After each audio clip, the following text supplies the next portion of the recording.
Another handover of communication from the tracking and data relay satellites, providing video and audio communication from the International Space Station, now integrated with the Dragon power. Still looking towards some of those hard-line communication checks. Again, we'll lose communication intermittently as the International Space Station flies 269 statute miles. Station Houston on 2 for Chris. We're go for open on the node 2 forward hatch.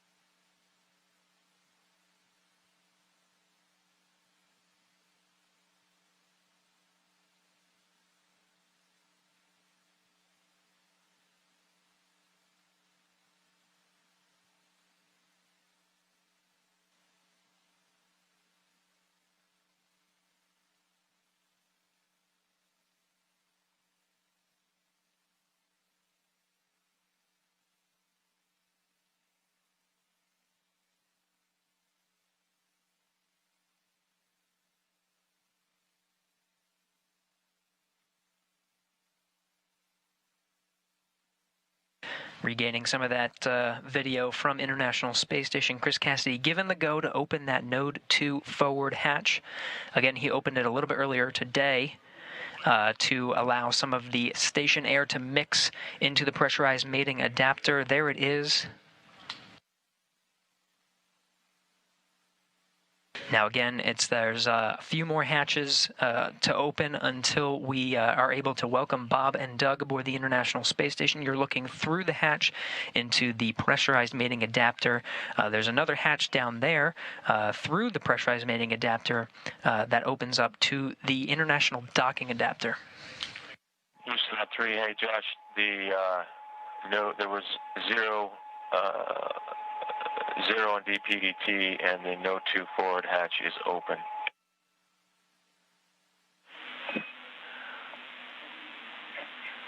And Chris, we copy node 2 forward hatch open. We concur your go for the next yellow activity. That's your 1515 activity. It's step 2 in 2.102 Crew Dragon ISS arrival through hatch opening. Basically, you're going to cycle the 8-pass equalization valve. And Dragon SpaceX on Dragon to ground, if desired, reference procedure 4.400 to monitor vestibule pressurization.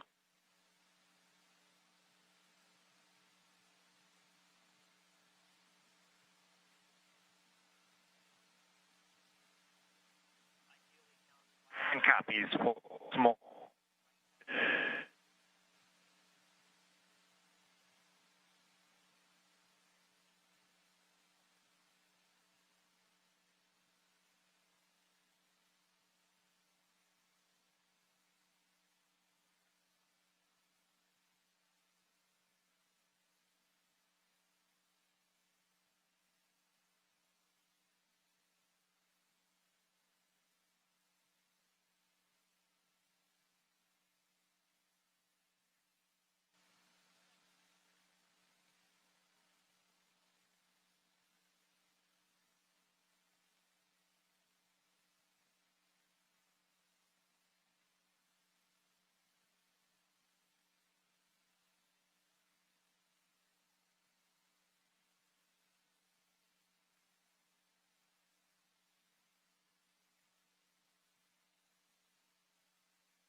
SpaceX Dragon on Dragon to ground for 4.012.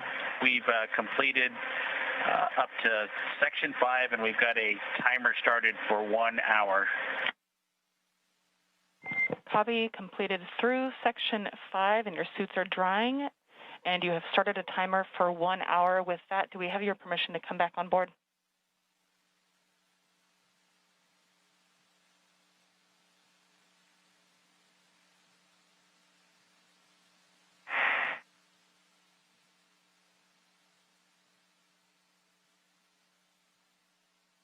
Get you back on board.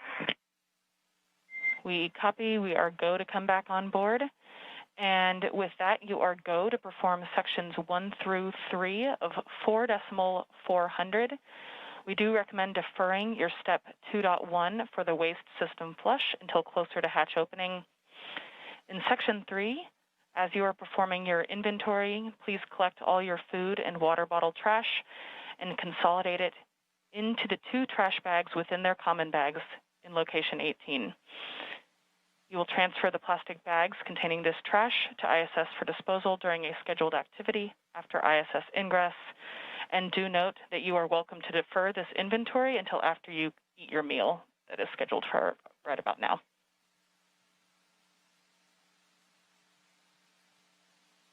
Okay, Anna, if you could give us 5 minutes before you guys come back on board, we do have some clothing config to complete.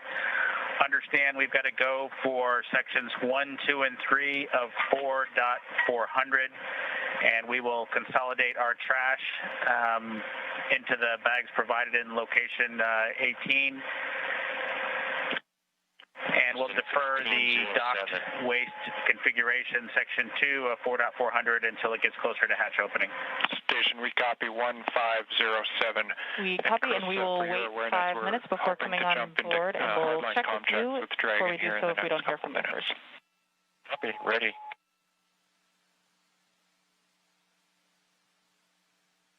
Thanks, Anna.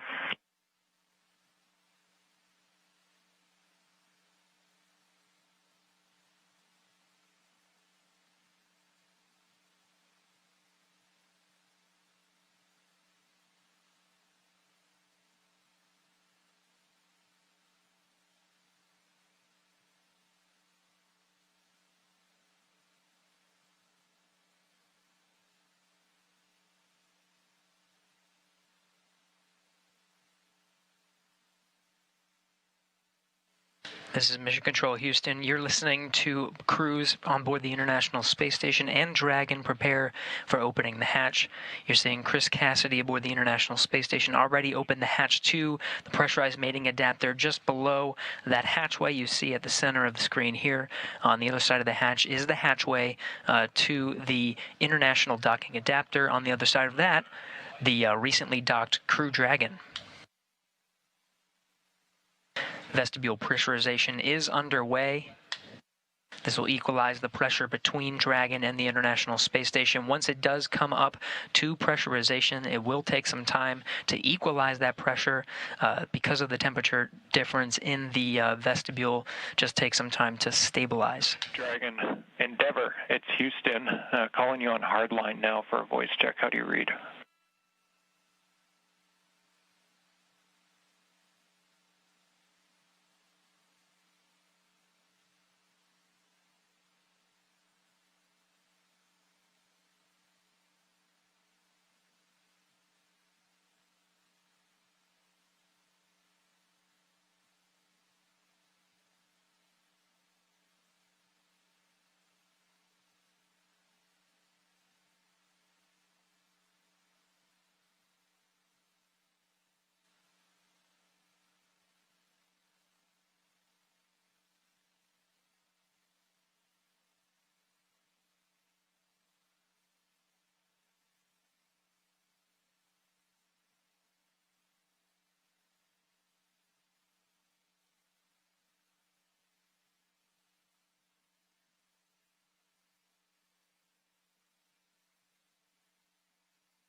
Houston calling.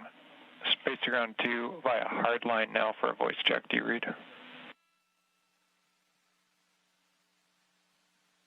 Houston Cleveland. Dragon Sam voice check. How do read us?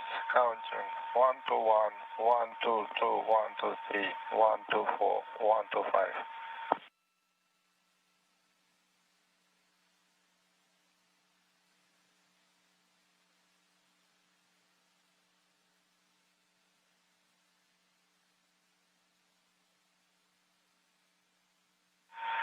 Houston Station, space to ground 2.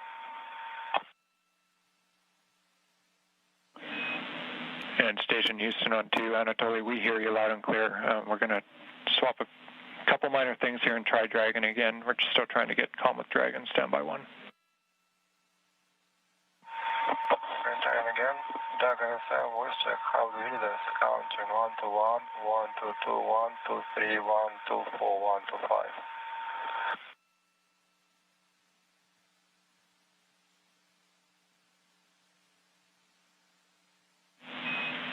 And Station Houston on 2. Everybody, we'll just stand by for a few minutes. We're going to try to raise Dragon by another means. Stand by. Stand by.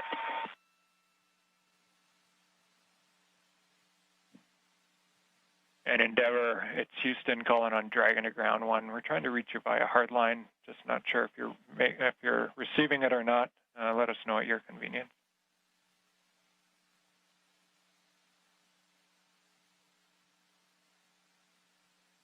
And Houston from Endeavor, we're hearing quite a bit of echo on the other loop that appears to be connected. It's unintelligible, but we do have you loud and clear on the Dragon to ground. And Endeavor, Houston on Dragon to ground. Thanks for that. Very helpful. We'll take a look, and we have you loud and clear on Dragon to ground as well. So we're gonna continue to work it and try to give you a call back in the next few minutes on hardline.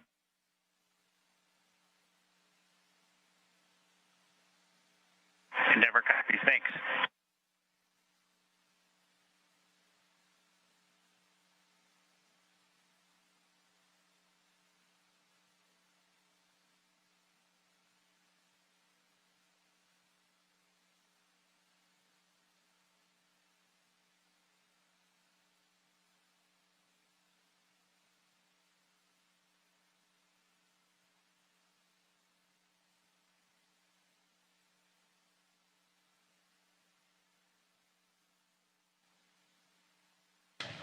This is Mission Control Houston, working through the steps to pressurize the vestibule. We did have confirmation that vestibule pressurization was underway. We do have power flowing from the International Space Station to Dragon after it docked for a contact and capture at 9:16 a.m. Central Time, 10:16 a.m. Eastern, just earlier this morning. A few other milestones to reach. We need good audio communication hard-lined through the umbilical where Dragon is currently docked on the other side of that hatch, providing now power, just making sure those hard-line communications are intact. Working through that as we count down towards the milestones of opening that hatch.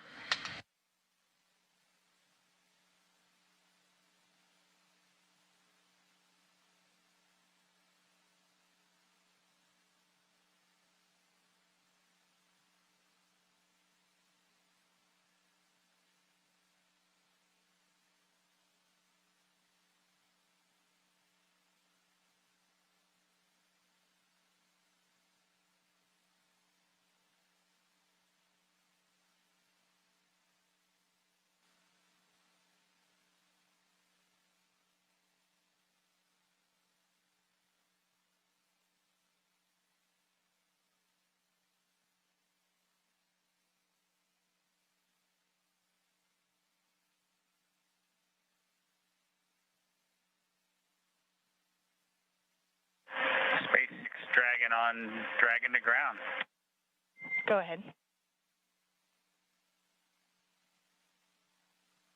Yeah, and in section 1 of 4.400, the tablet state of charge are 66 for Doug's, and 32 for mine.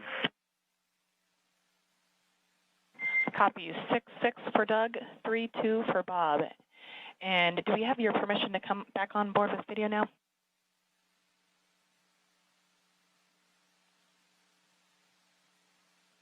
Yeah, go ahead and come on board. We just may have to take it down at some point, as you might imagine, but come on board.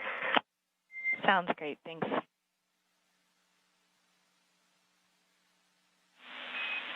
Station Houston on 3 for Chris. Your convenience, but just an update on the comm status.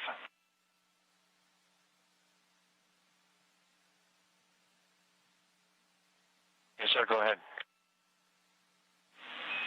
Chris, you've probably been able to tell we've run into some minor issues trying to get hardline established, so we're working that here, and we're going to be reattempting the comm checks as soon as we think we're go. I'll give you a heads up on that. And then regarding stuff, just get aheads, I was going to pass along to do the teardown from steps 3 and 4 in the approach monitoring, but I just saw it go gray, so have you done that already?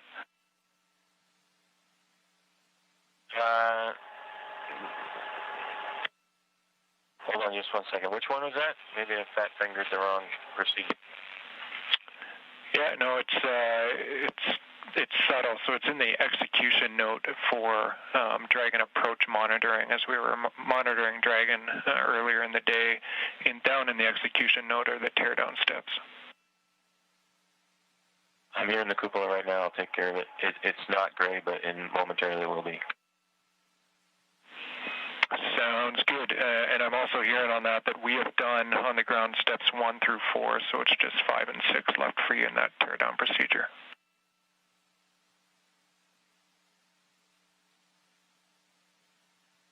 Copy that.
On 3, steps 5 and 6 are complete in the teardown. Copy, Chris. Thanks for that. And just about to hit the button and reattempt the hardline checks with Dragon. Okay, copy. Endeavor, it's Houston calling via hardline. Endeavor, it's Houston calling via hardline. Voice check. How do you read?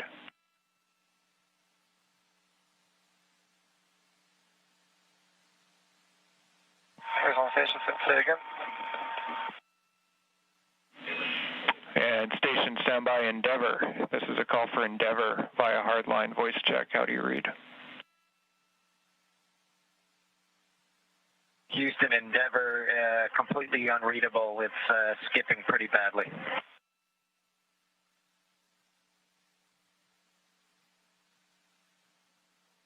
And Endeavor, it's Houston on Dragon to ground. We heard your reply loud and clear. Understand we're still broken. We're working it. Thanks for the patience.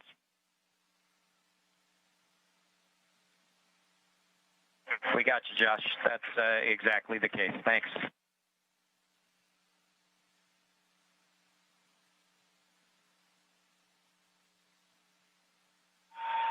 Dragon FM voice check. How to read me? Counting 1 to 1, 1 to 2, 123, 124, 125.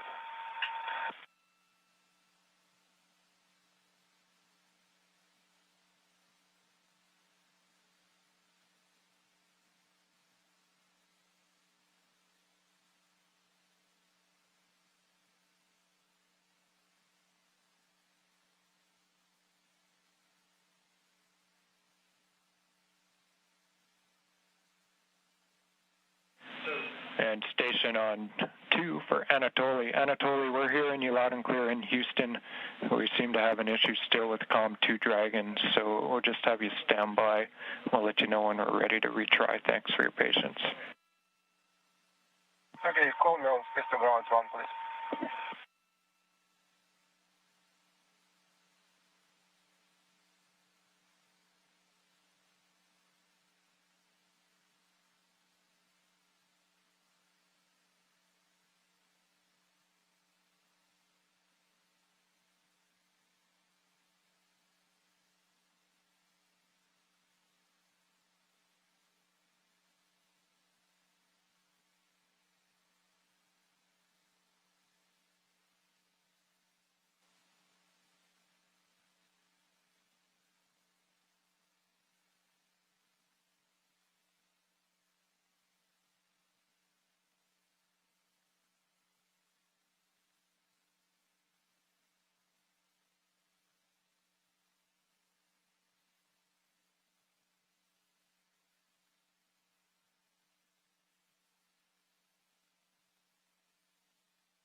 SpaceX Dragon on Dragon to ground for a timeline tag up.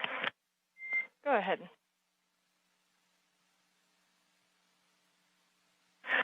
Yeah, Anna, we're managing the collection of the used water bottles and other items as well as our meal, and just looking to understand a little bit better how closely we're to hatch opening or another timeline milestone. We're kind of running to the end of the tablet here with meal 5 that started about, 25 minutes ago or so, and so just wanting to understand how much time we've got in front of us.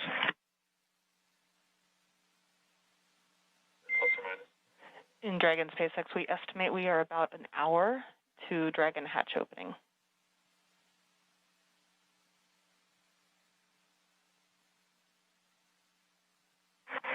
Anna, thanks for those words. It just helps us manage getting things done. And looks like you guys are on board. Welcome aboard, I guess, the integrated space station now, huh? Indeed. Thank you so much. We're excited to be here.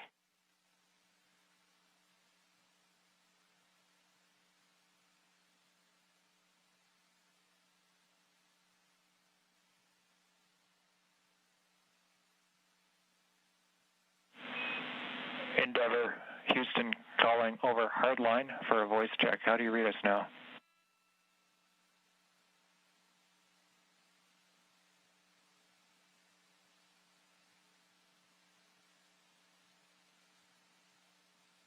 Houston or station from Endeavor. I'm not sure the location of that last call, but still quite a bit of skipping and unreadable.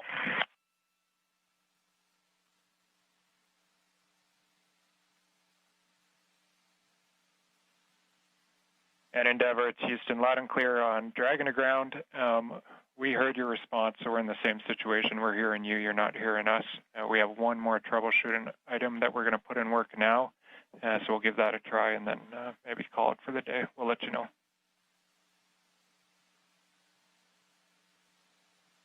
Endeavor copies. Thanks, Houston.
Endeavor, Houston calling via hardline for a final voice check. Do you have us now?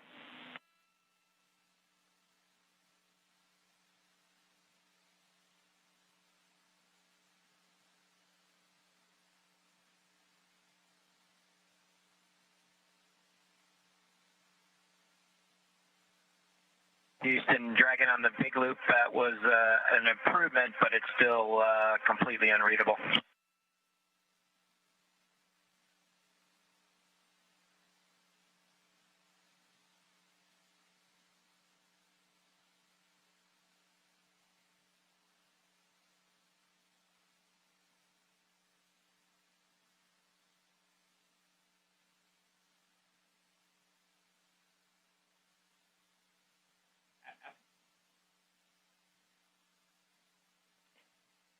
And Endeavor, Houston on Dragon to ground 1, we're still hearing you 5x5. Understand it was slightly improved. Were you able to read me at all, or is it unuseful?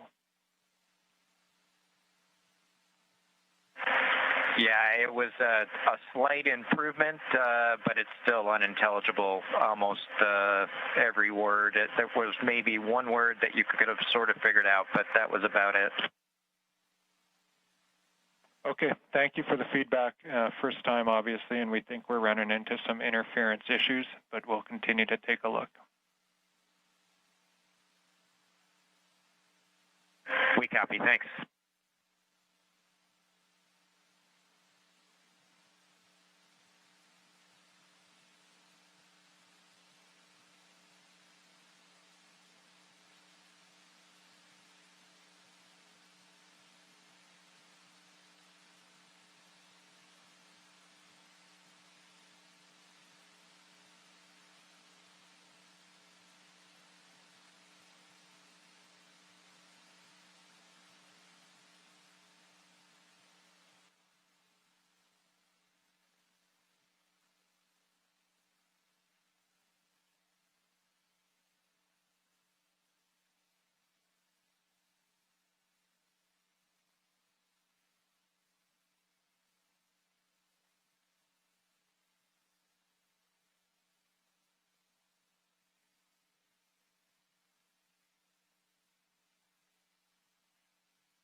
This is Mission Control Houston. If you're tuning in to our coverage, you're getting a live look at the International Space Station Flight Control Room. You're hearing a lot of communications from the International Space Station, both from the space station side over space to ground. NASA astronaut Chris Cassidy, International Space Station Commander, setting up for the hatch opening. You can see a series of cameras scattered around, ready to capture the best views of Bob and Doug coming through that hatch. We did get confirmation just shortly that we did have good pressurization of the vestibule. It'll be about 10 minutes to perform a series of leak checks. Again, that pressure needs to stabilize. The thermal conditions make it swing just a little bit, so just waiting for that to stabilize before those leak checks are finalized. That underway within the next 10 minutes. We do have communications settled in the hardline connection between International Space Station and Dragon. You can see from the inside of Dragon now, the crew doffed or took off their suits, just getting a few things packed up before they eventually open up the hatch after that pressurization is equalized between Space Station and Dragon.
Endeavor, it's Houston calling for a voice check over the big loop. We've retransitioned back to RF, so back to RF. How do you hear us?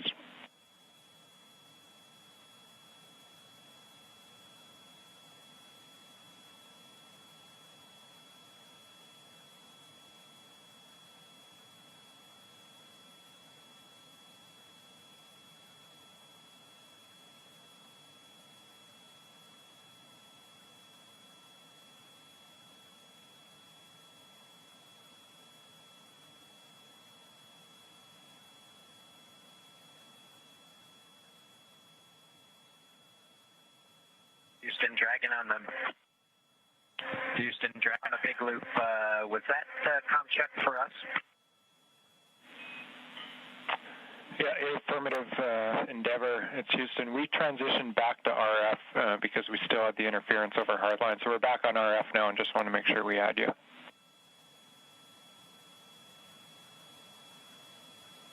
We've got you loud and clear on RF. Loud and clear as well. We're just going to leave it here for now. Thank you.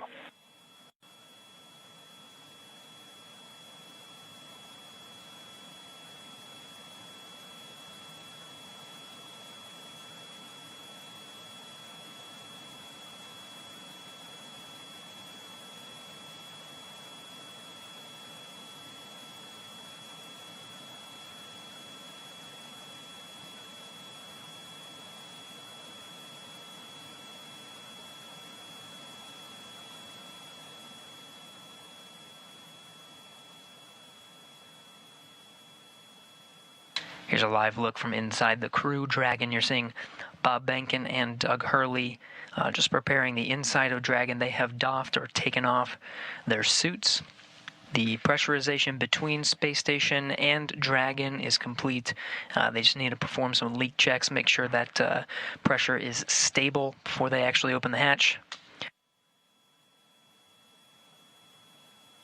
Teams working together on the ground, International Space Station Flight Control Room and the Flight Control Room in Hawthorne to get that big loop communication configured so everyone can hear each other through this process, figured out a workaround using RF connection.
This is Mission Control, Houston. If you're just joining us, you're getting a look inside the Crew Dragon.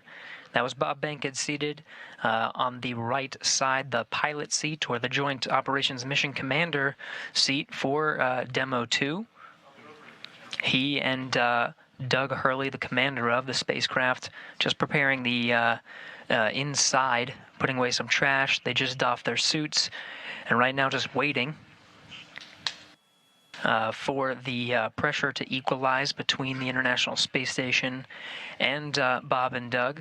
Just two hatches, really, separating them from the inside of the orbiting complex. Aboard International Space Station, Commander Chris Cassidy has been outfitting Node 2. It's the first node. Once you cross over some of the hatchways, there it is. You can see some of the cameras positioned around to capture the crew coming in to the International Space Station. Much of that work completed at this point.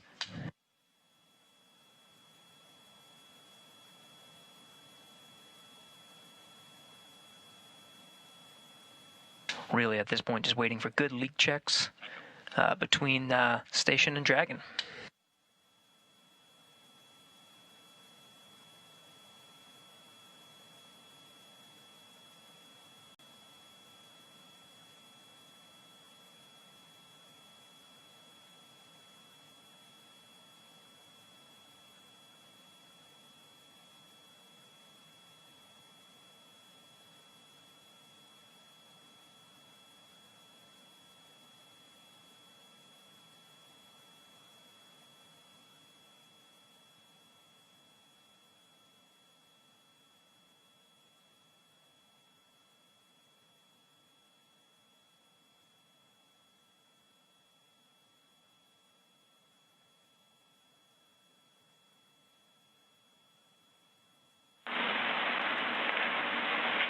Huntsville, spacecraft 3 for Chris on the ISS experience.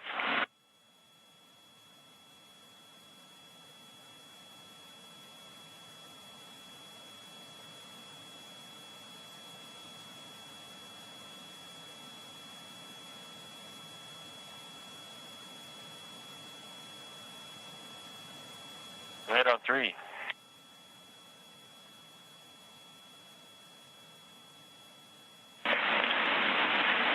Chris, we're not seeing good connection between the SSC-25 and the camera. We're coming up on a handover, but we're looking for a reboot of SSC-25. Reboot 25, copy. SpaceX Dragon on Dragon to ground for inventory. I am here and ready to copy.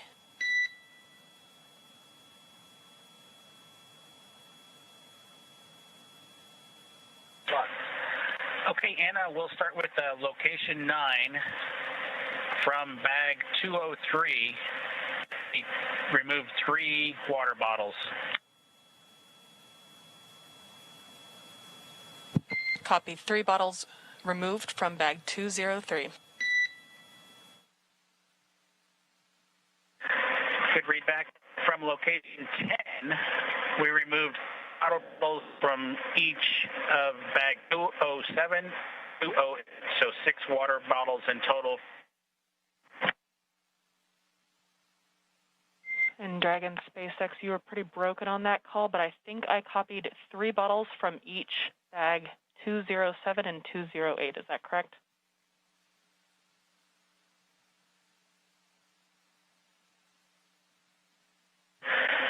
That is a good readback, Anna. I copy.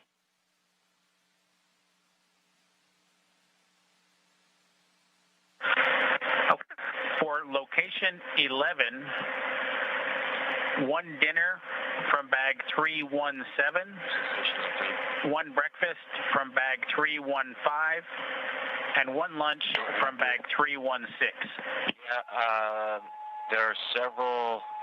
I copy 1 dinner from 317, 1 breakfast from 315, and 1 lunch from 316. Folks are interested, but they're all everything that was taken has been sent down. That's a good readback.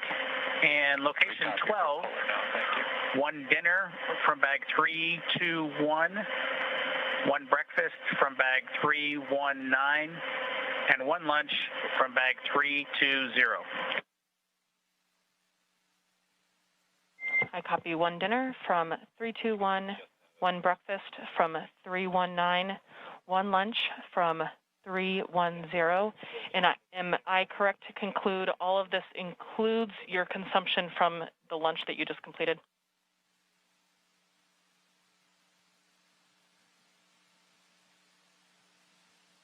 That's correct, Anna. We've finished eating, and the lunch we just completed is a good complete list of what I've read down to you so far.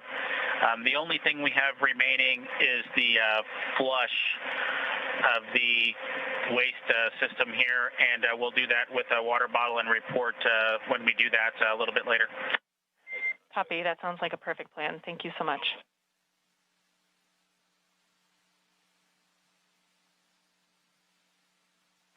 Okay, with that, that's the extent of our inventory. All else is per the packing plan. Copy all else from per the packing plan.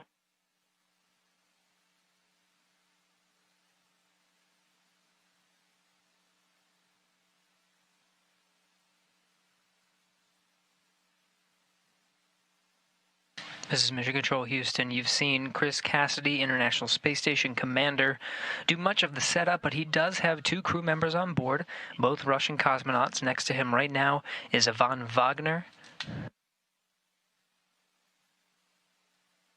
rookie space flyer that was on the same Soyuz spacecraft that Chris Cassidy launched on from the Baikonur Cosmodrome just a little more than a month ago.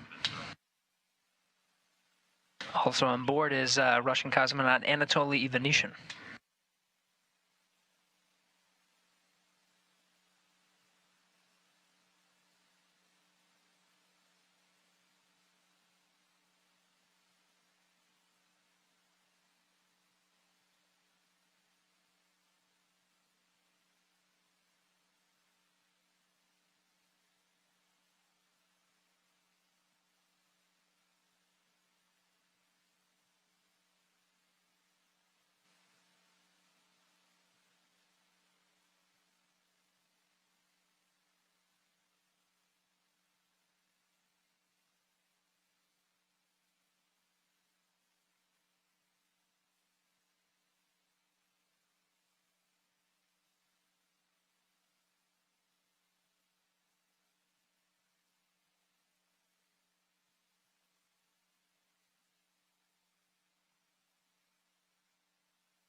This is Mission Control Houston. We are coming up on almost 2 hours since the Crew Dragon made contact and was captured by at the International Space Station's forward International Docking Adapter. That happened at 9:16 a.m. Central, 10:16 a.m. Eastern. Still working through some of those milestones, equalizing the pressure between Dragon and International Space Station, verifying some of the communications, and of course you see Bob Behnken and Doug Hurley inside, continuing to prepare the inside of their vessel before they make their way inside the orbiting complex.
SpaceX Dragon on Dragon to ground. Do you mind taking the cameras down for just a few minutes here? We will put that in work and let you know when it's done.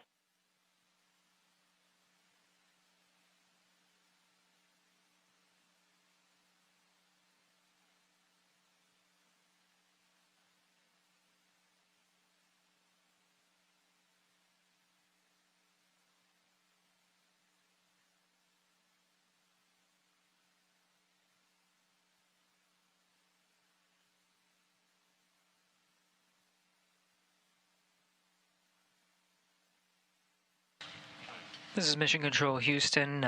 You heard the call from Bob Behnken, Joint Operations Mission Commander of the demo-2 mission, taking down some of those video feeds. We're still waiting for some of those milestones to pass before actually opening the hatch.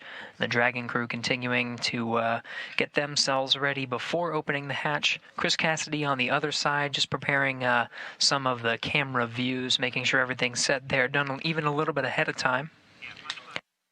We do have confirmation that there is a good data connection path between Dragon and the International Space Station. Some of those checks underway next.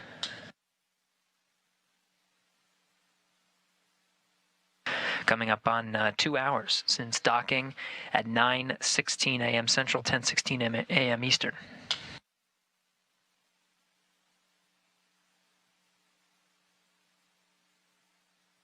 Space Station on 3, the SSC's been rebooted. Any success? Hey, Chris, we see good connection between the SSC and the camera, and we're just performing the calibration now. We'll start recording shortly. Thanks for your help. Yeah, no problem. Happy to help. Dragon SpaceX, we have gone exterior with the cameras.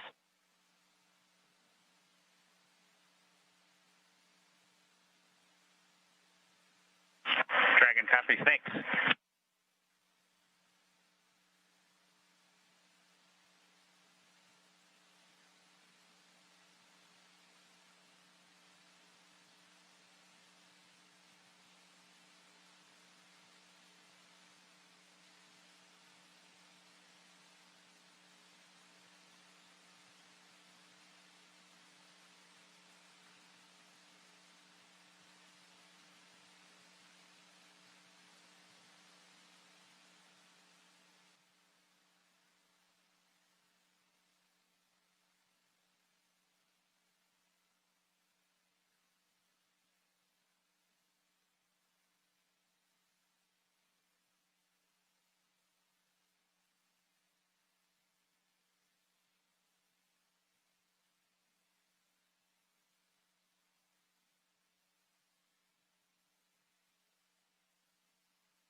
This is Mission Control Houston. Again, you're getting a look at the inside of the International Space Station. That's NASA astronaut Chris Cassidy, commander of Expedition 63.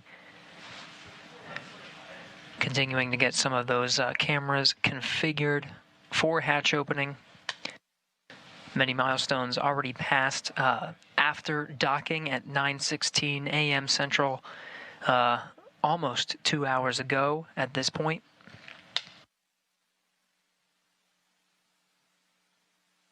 At the time of docking, the International Space Station was on Russian thrusters.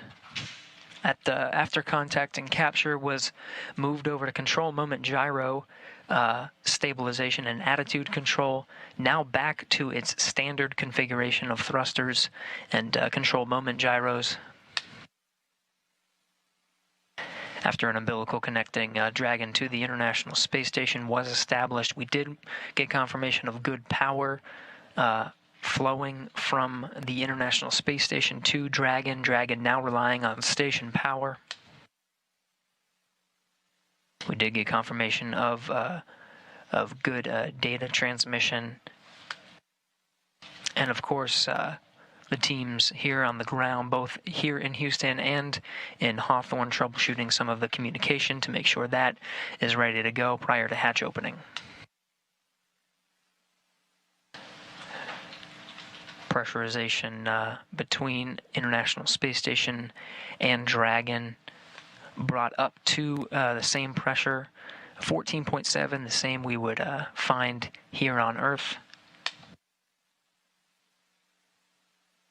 Leak checks are next to confirm the pressure is stabilized between the two vehicles. You see the hatch just on the other side of Chris Cassidy there. That's the hatch to the pressurized mating adapter. There's two more hatches once you go down that hatchway. One is to the International Docking Adapter, and the other is the hatch of Dragon itself.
SpaceX Dragon with a couple of questions. I am here and ready to copy. Hey, Anna. We show about an hour and 11 minutes since we started drying the suits, just to let you know that. And then the other thing is we can put 4.400 section 2 in work if you think we have some time before we get the hatch open. We copy. You are go to stop drying your suits and turn off that suit fan at this time. Let me get you words on that waste system flush. Copy. We'll shut the suit fan off now.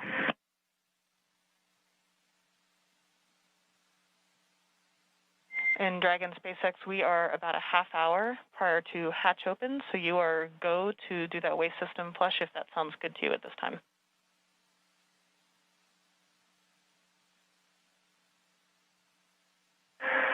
Okay, we may give it a few minutes. If it's going to be 30 minutes until hatch opening, we may want to use it just one more time. So yeah, we may hold off for another 10 minutes or so, but let us know if anything changes. Otherwise, we'll do it then. Totally reasonable. Sounds like a good plan. Thanks. And Dragon, Houston on Dragon 2 ground. We're still working comm issues. We're going to take down the big loop now. We'll maintain you on Dragon to ground. We'll call you when we have hardline back in place. Stand by 1 second. Chris. Dragon copies, Houston. Thanks. Go ahead, Chris. Sorry, we're talking to Dragon. Yeah, no problem. Hey, I'm just looking ahead at the PAO event, and I know it says video through the node 2 and space to ground 2 up and down. It would only take me about 1 minute to change back over to the encoder and go do comm the normal way that we do PAO events, if that's something that's preferred. It really is super fast, and I can get you that way in that config real quick if you need it. Later. Copy, Chris. Yeah, copy. Thanks for that. We'll offer it up, and I'll let you know if we want to go that way. Copy. Obviously not urgent or important, just throwing it out there.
Station Houston on 3 for Chris, comm config. Go ahead. We just wanted to clarify from your last comments. We show it as being in the standard config, whereby you're going to be coming down over the camcorder HD mic, and we'll be going up over space to ground 2, and that's what we're intending. Did you maybe just? We might have missed your intent in your previous remarks. Is that what you had in mind? No, I had, like we do all other PAO events, we talk, we hold a handheld microphone that is going through the clip-on mic transmitter to the clip-on, through the camera, and then the audio comes down through the encoder. That's how we typically do PAO events, so I could go back to that config if you need, super fast, or if you want to do it this way where we're talking on space to ground 2, that's fine too, I don't care. Just throwing it out there because it's different than we normally do PAO events.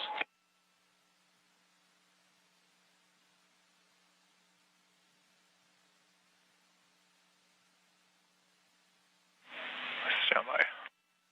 And just to be clear, the config we're in now is the Node 2 camera is not connected to the encoder, as you probably know. So all I would do is just plug the cable back into the encoder and switch back over to the nominal Node 2 camcorder.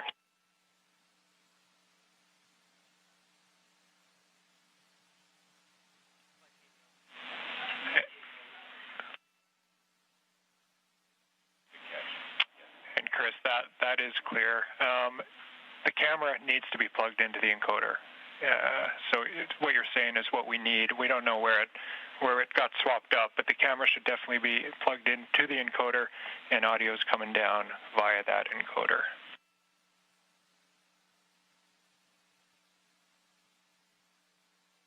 Okay, so yeah, we'll just use it on the. I guess what I was thinking is going back to one without a battery and not be dependent on the battery, and going back over to the nominal cable, which includes power.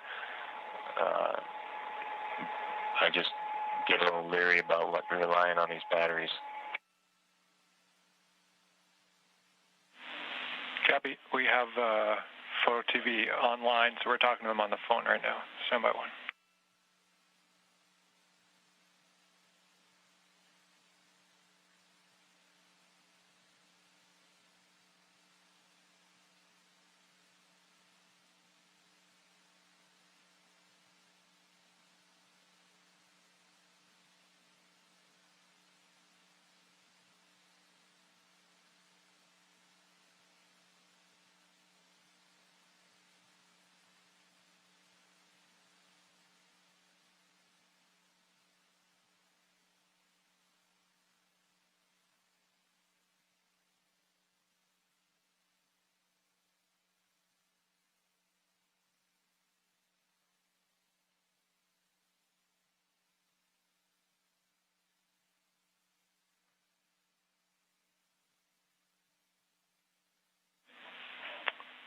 Station Houston on 3 for Chris. Microphone and the free float camera both connected to the encoder. Does that clear it up?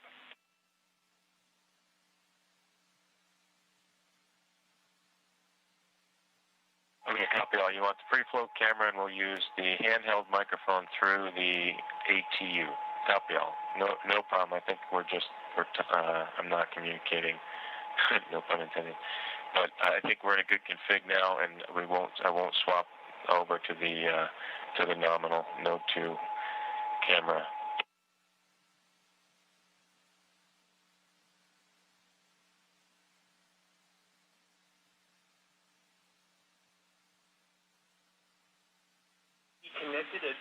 Stand by, Chris.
Station Houston on 3, Chris. If you're still there, we think we still have it backwards.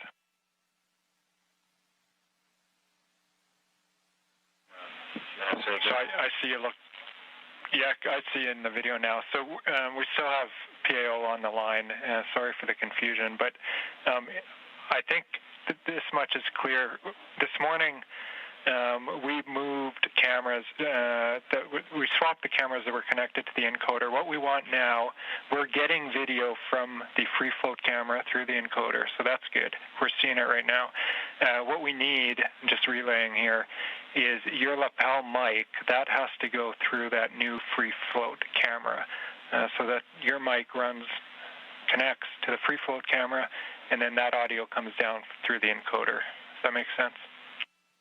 That's the config it's in right now, and that's all perfect. The only benefit, I guess, I didn't initially make it clear, is if I switch back to the normal cable and the normal camera, we're not dependent on a battery power on the camera.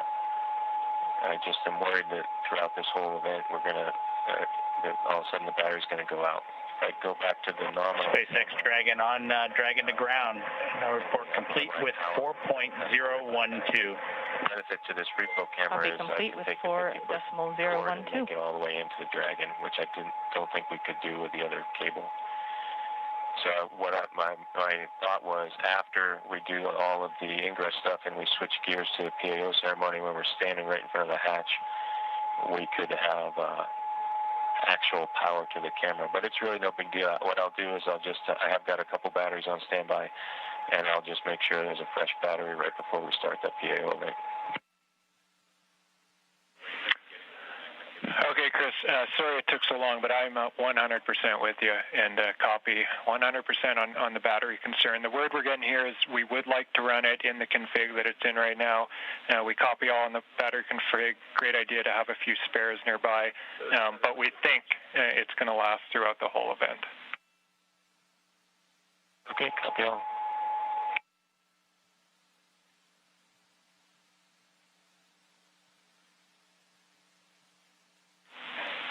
And Station Houston on 3 for Chris.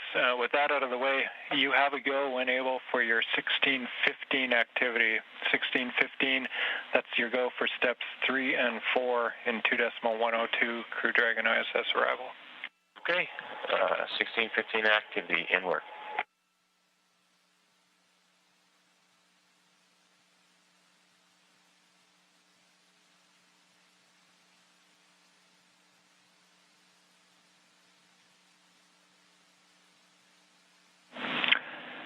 Endeavour, Houston calling on hardline for a voice check.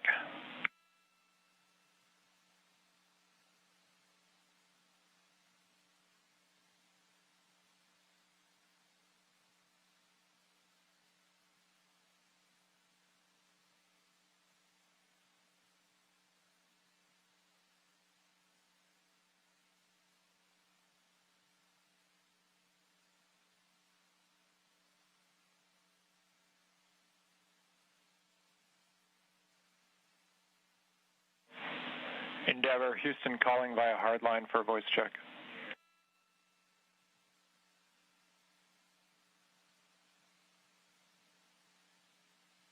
Loud and clear, how was? Hey, Endeavour, Houston, we have you loud and clear on hardline. Great news. Well, congrats. Sounds like we got it at least somewhat sorted out. Affirmative, concur. We think we might have found interference between C2V2 and the hardline system, but we're going to keep it here for now and proceed down the timeline. Never copies.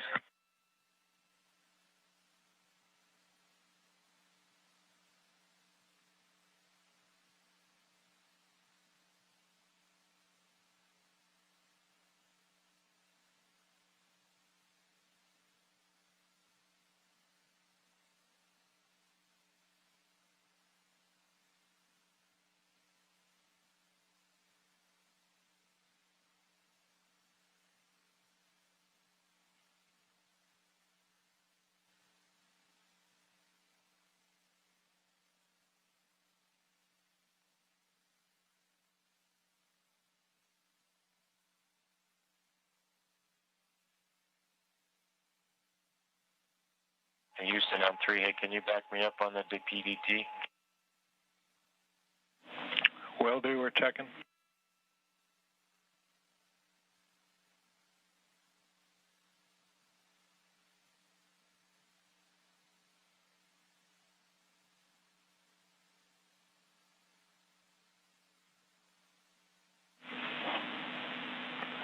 Mission Houston on 2. Chris, TPT is good. You're good to continue.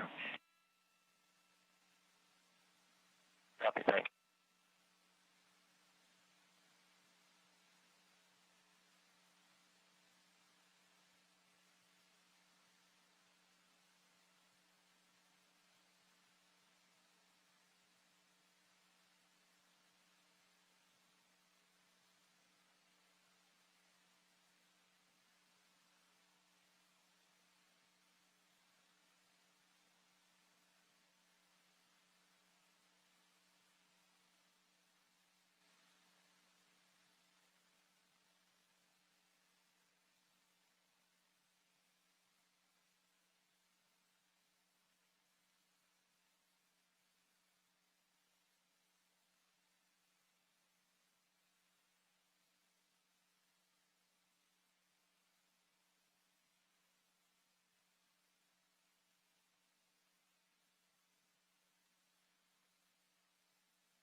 This is Mission Control Houston. You're looking at the inside of the International Space Station.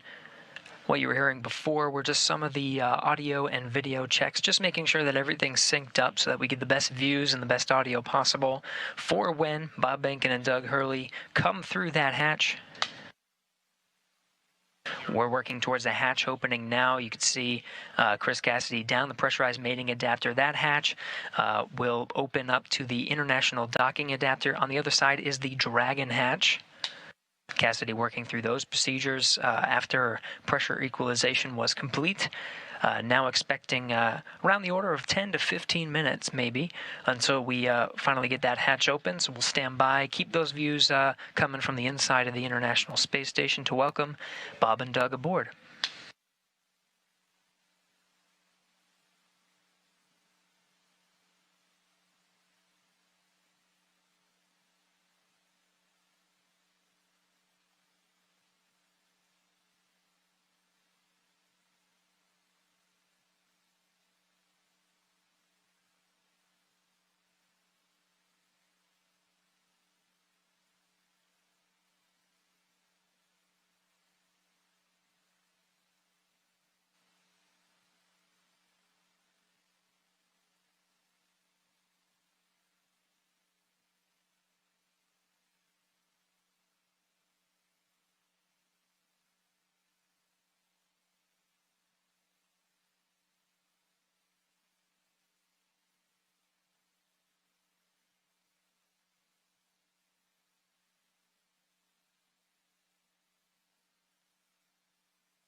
This is Mission Control Houston. You're looking at the live view of the inside of the International Space Station Flight Control Room.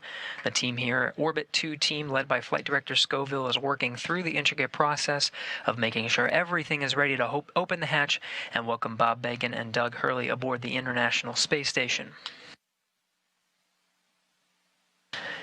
It's been a journey so far to get to this point. More than 2 hours ago, made contact and capture with the International Space Station was the Dragon vehicle, the Crew Dragon vehicle, with Bob Behnken and Doug Hurley aboard, 9:16 a.m. Central, 10:16 a.m. Eastern. Dragon FM, voice check. How do you read me? Counting. 1, 2, 1, 30-minute 1, timer that 2, you gave 2, us a little 1, bit 2, earlier. 3, 1, 2, 4, 1, 2, 5.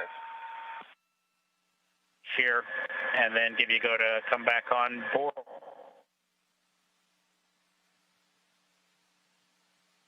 In Dragon SpaceX, you were pretty broken in that previous call. Houston stations with ground 2. I don't hear Dragon. I think you're being summoned by the Russian crew.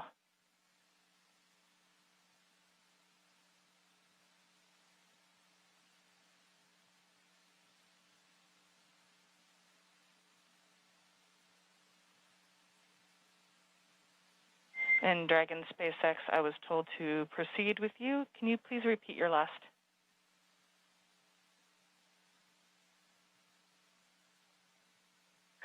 Yeah, Anna, just wanted to double check with you to make sure you had copied our last and that we were still good on that estimated timer that you gave us for 30 minutes. It looks like we've got about 10 minutes left. So we'd like to pick up in section 2 of 4.400. Checking.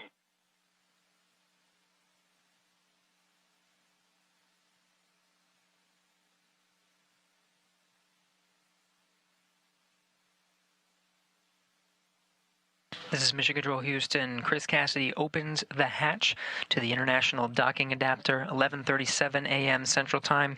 Station and Dragon flying together, 267 statute miles over the South Pacific. This is a view from the camera at the forward end of Dragon. 20 minutes until Dragon hatch opened, and the APAS hatch was just opened.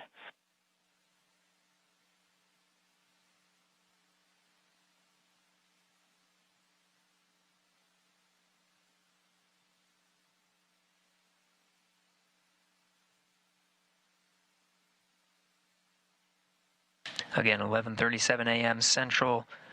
The hatch to the International Docking Adapter was open. You see Chris Cassidy there poking his head in. That's the camera at the forward end of the Dragon. Now only one hatch separating Bob Behnken, Doug Hurley from Chris Cassidy, who you're seeing here from those Dragon views. Expected time to open that hatch is about 20 minutes from now.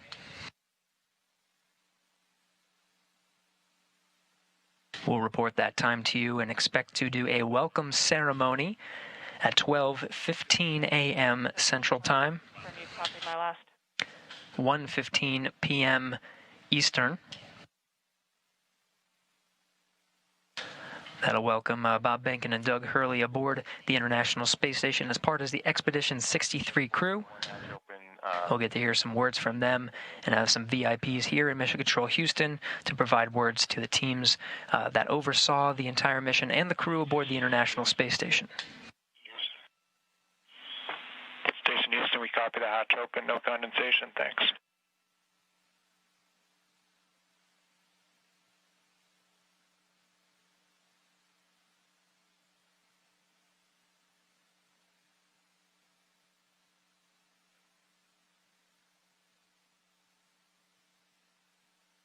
Dragon SpaceX on Dragon to ground, comm check.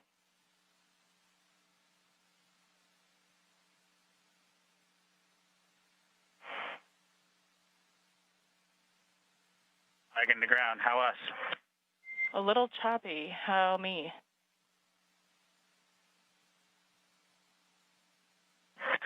You are loud and clear. We'll put section 2 of 4.400 in work. We copy all, thank you, and please give Anatoly a call on Big Loop.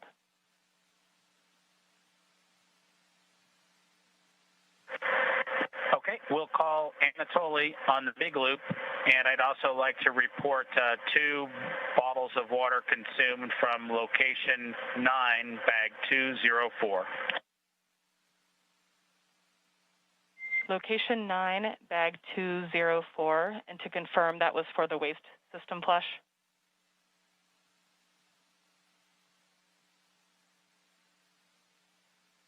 1 for the waste system.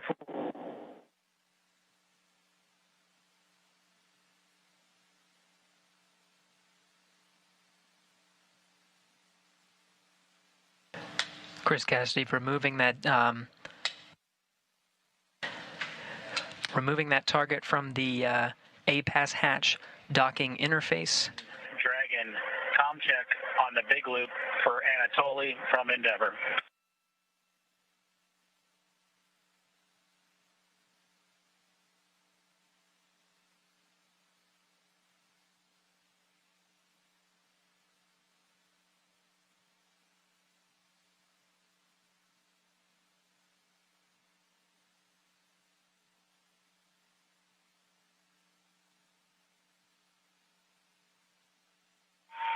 Dragon FM, voice check.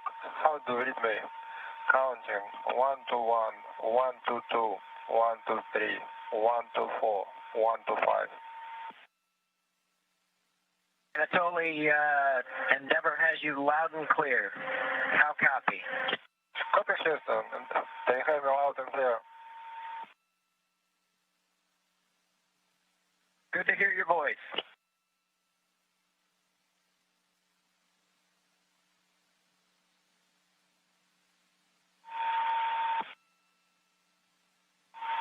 Dragon FM, how do you read me? Loud and clear. Okay. See you soon. Turning over to Houston.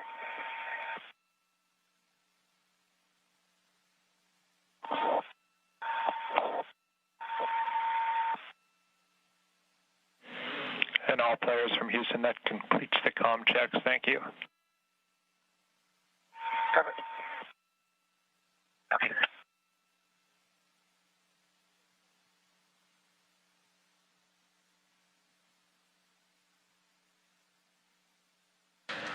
This is Mission Control Houston. Those comm checks within the International Space Station between the Dragon crew, Chris Cassidy, and on the other side of the International Space Station, the Russian segment, Russian cosmonaut Anatoly Ivanishin, completing those voice checks.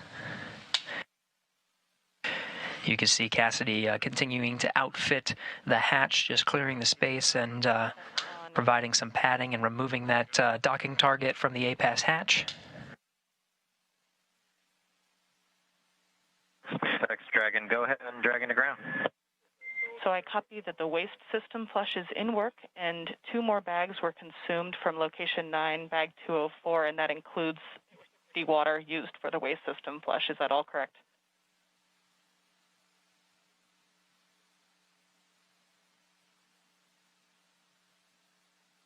From bag 204, one of which Bob is in the process of consuming, and the other will be for the waste flush. That is correct. Perfect. Thanks for clarifying. And secondly, do we have your permission to come back on board with video? Negative. We're going to need about 2 minutes. We're just wrapping up ops here right now. Copy. 2 more minutes. We will await your confirmation.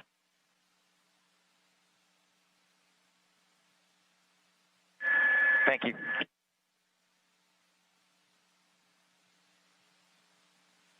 Still getting views from the infrared camera that's located right at the center of the Dragon hatch, looking at Chris Cassidy, International Space Station Commander, outfitting that hatch, getting ready for Bob and Doug to arrive. You are hearing communications over Dragon to ground. That was Bob Behnken and Doug Hurley on the other side of that hatch, inside the Crew Dragon vehicle, finishing up their operations on the inside for that hatch opening, expected in about 10 to 15 minutes.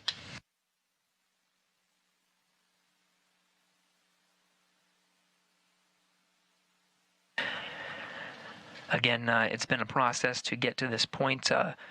Just about 2.5 hours ago, docking to the International Space Station was Bob Behnken and Doug Hurley aboard the first commercial American vehicle to dock to the International Space Station with crew aboard.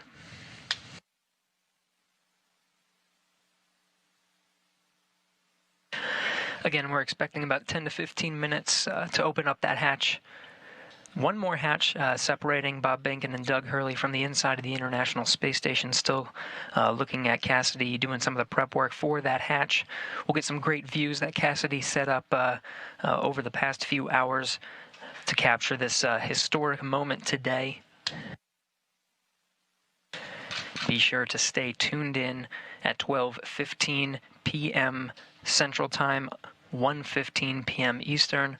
We'll start a welcome ceremony officially welcoming Bob Behnken and Doug Hurley aboard the International Space Station to join the Expedition 63 crew.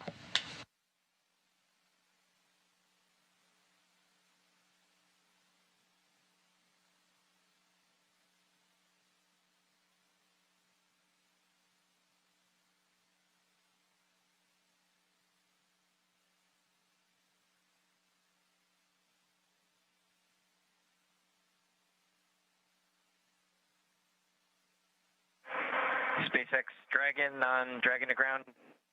Go ahead.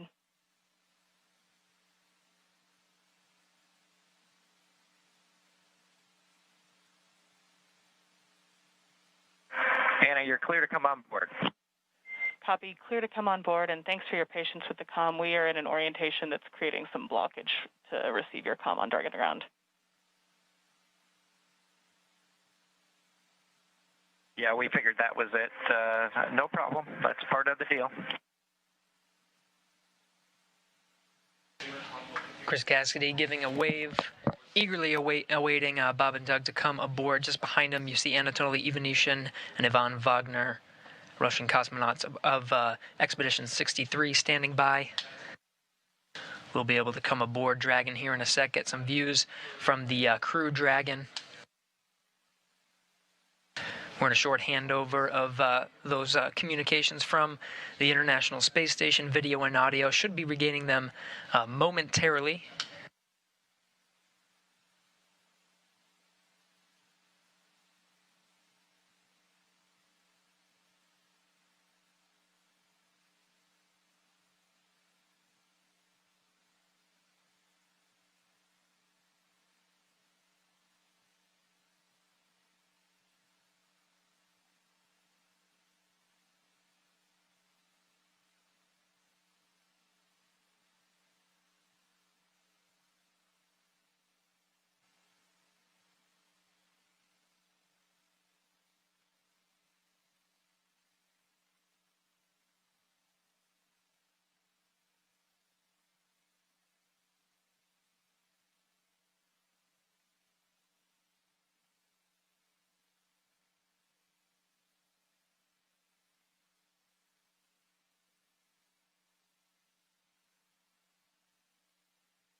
Anatoly Ivanishin in the foreground there. Chris Cassidy continuing the prep work for opening up the hatch there.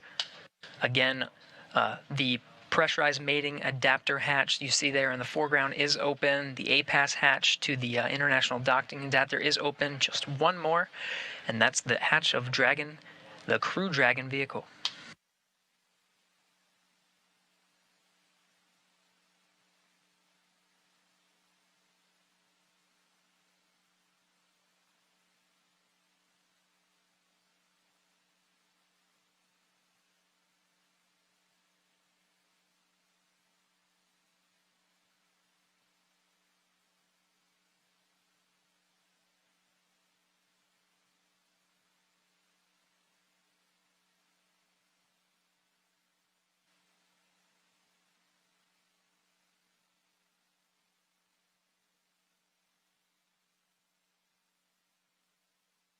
Houston Station, space to ground 2. Station is ready for Dragon hatch equalization. Station Houston copies. Dragon call ready when you're able.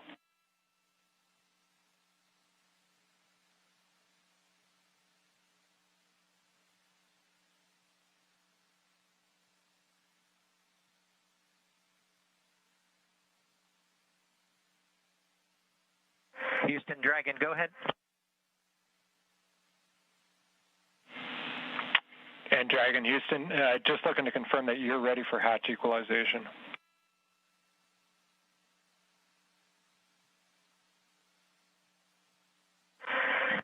We are ready as long as SpaceX is ready.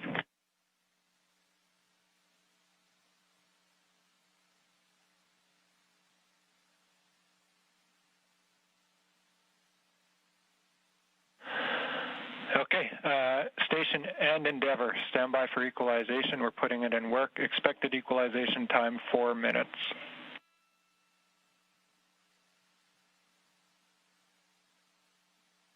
Station copies. Endeavour copies.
This is Mission Control Houston. We're continuing to equalize the pressure of that last hatch. Behind that hatch is Bob Behnken and Doug Hurley aboard the Crew Dragon spacecraft. We are moments away from opening the hatch and welcoming them aboard the International Space Station.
This is Mission Control Houston. If you're just tuning in, we are standing by for confirmation of the hatch opening between the International Space Station and the Crew Dragon.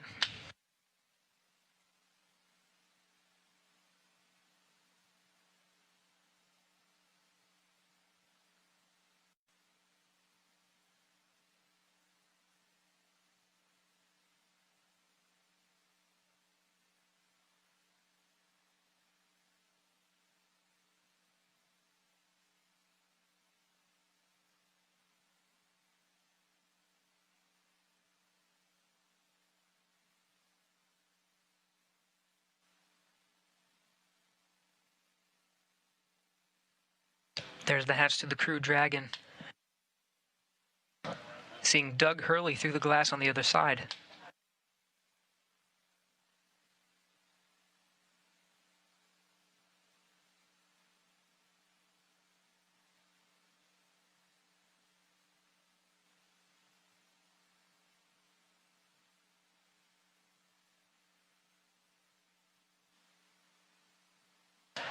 And there's Bob Behnken.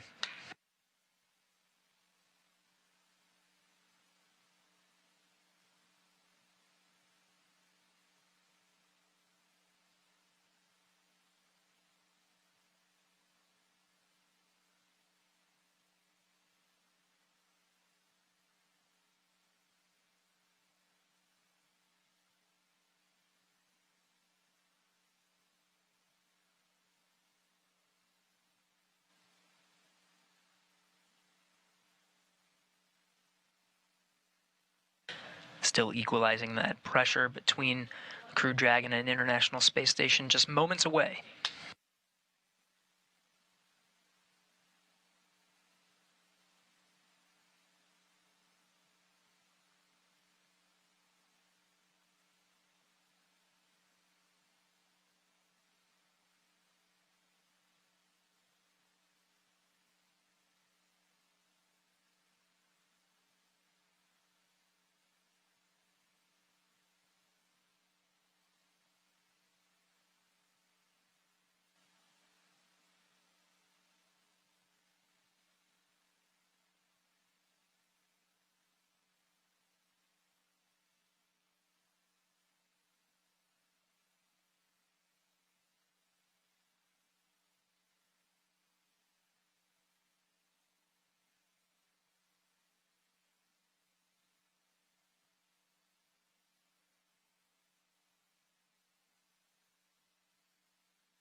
Dragon SpaceX on Big Loop. You are go for hatch opening per the decal, followed by the remaining actions in your procedure 4.400.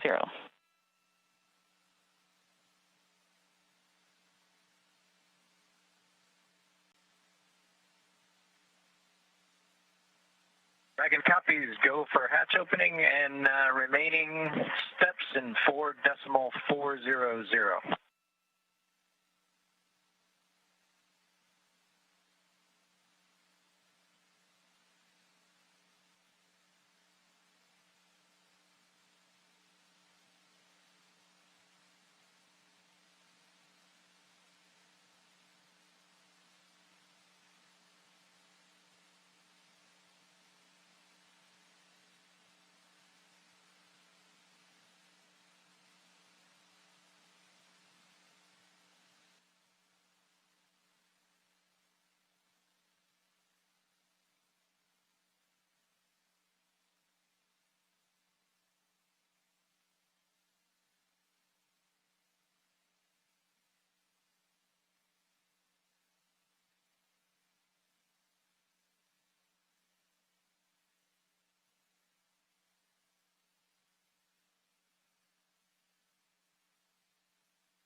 And with that, the hatch is open 12:02 p.m. Central Time, 1:02 p.m. Eastern.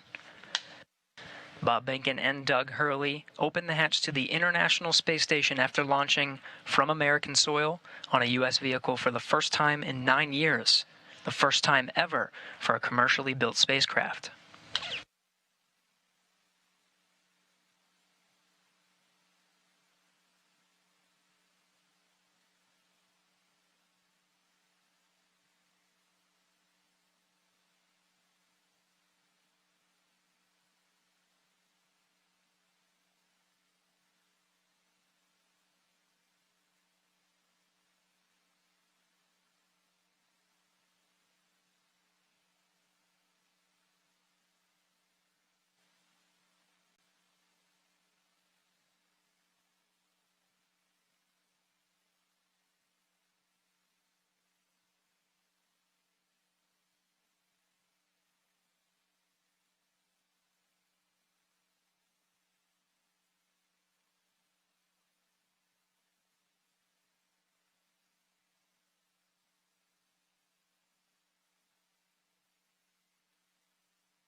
If you're just tuning in, the hatches are open between Dragon and the International Space Station. International Space Station Commander Chris Cassidy now talking with Doug Hurley and Bob Behnken aboard the Crew Dragon spacecraft. That hatch open at 12:02 p.m. Central, 1:02 p.m. Eastern.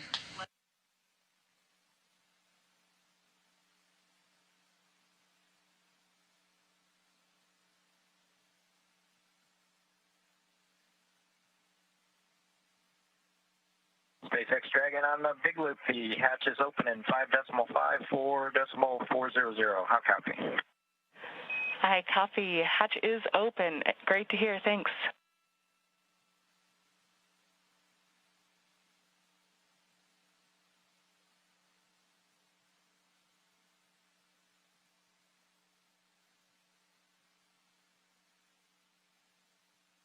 And SpaceX Dragon in 5.9, we're going to exit out of 4.400 and transition to 2.102 Crew Dragon ISS arrival through the hatch opening.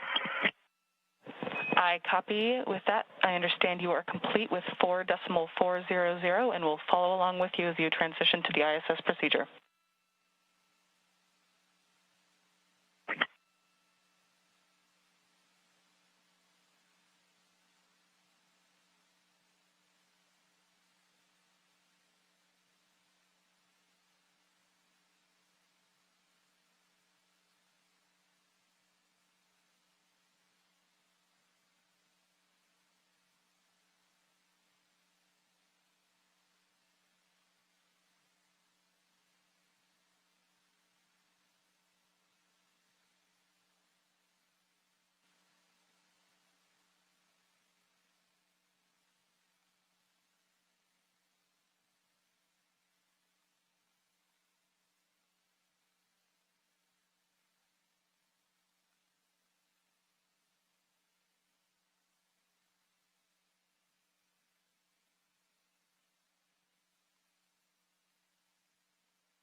This is Mission Control Houston. The crew of demo-2 just performing a few closeout duties. The hatches are open. They were open 12:02 p.m. Central Time. We're moments away from the Dragon crew aboard demo-2 to enter the International Space Station.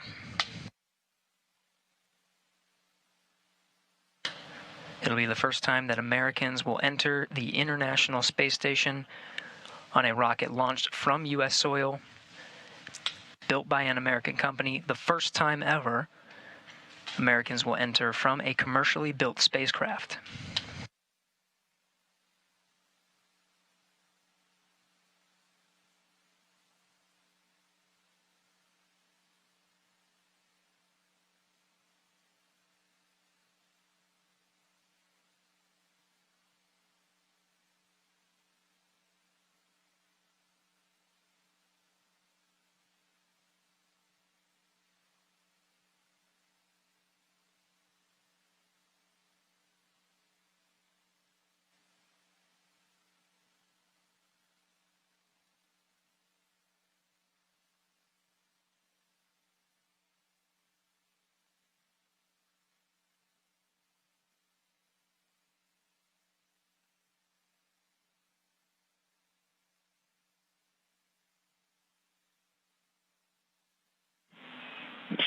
Houston on Space Ground 2 for Chris. When you're able, we're just looking for a quick voice check on the mic.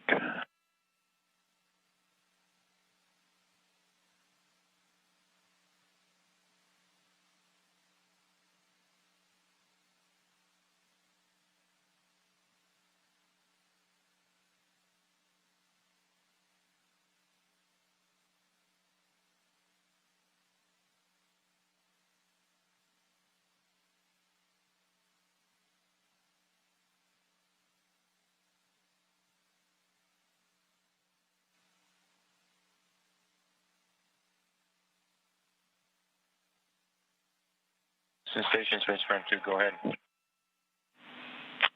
Chris, we were hoping we could voice check the mic just before starting the PAO event.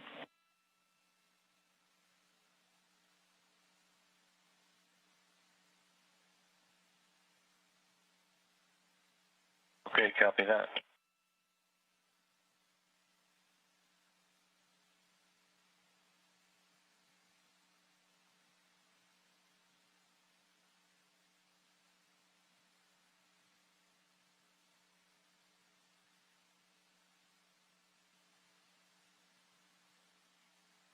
Houston Dragon on the big loop in step 6.1 of 2.102. IMV duct installation is complete. Go for IMV fan activation. Houston copies, go for IMV fan activation, that's in work.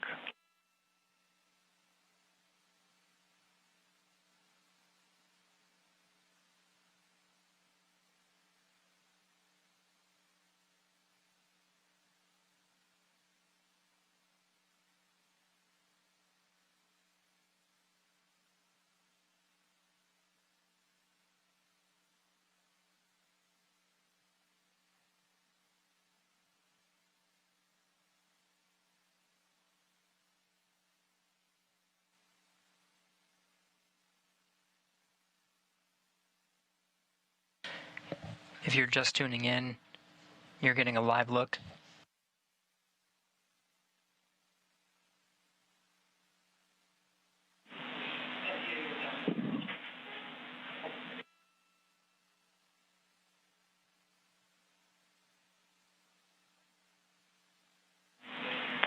Station Houston on two things. Chris, we did hear you over the PAO side of things. That was a good voice check. We might ask you for one more. And then for the Dragon crew, you also have a go for 6.3. That's opening the location 23 and checking for debris. Dragon copies 6.3 in work.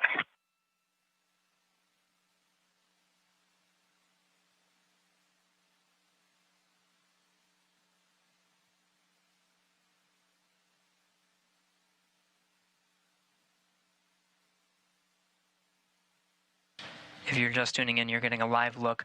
On the left of your screen is a look inside the Crew Dragon on the demo-2 mission. On the right, the International Space Station. Houston Bob Behnken. Dragon on the big loop. We are ready for 6.4 and section 4 of the LIO instructions.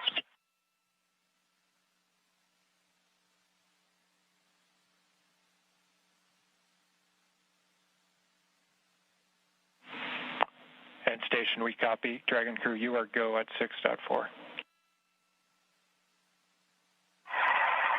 In work.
This is Mission Control Houston. You're getting a live look at the inside of the International Space Station, losing video communication from the International Space Station. It will only be momentary. We'll have those views back to see Bob Behnken and Doug Hurley enter the International Space Station. When they do, it'll be the first time that humans will enter through this hatch for the first time in 9 years.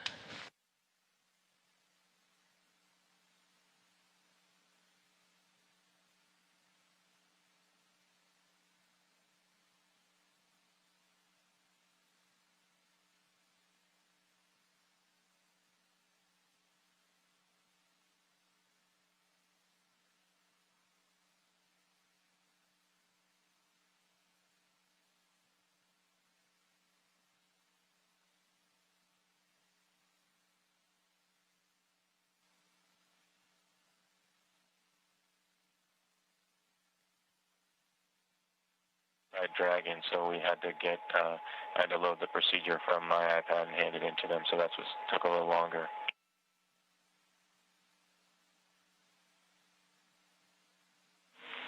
We copy, Chris.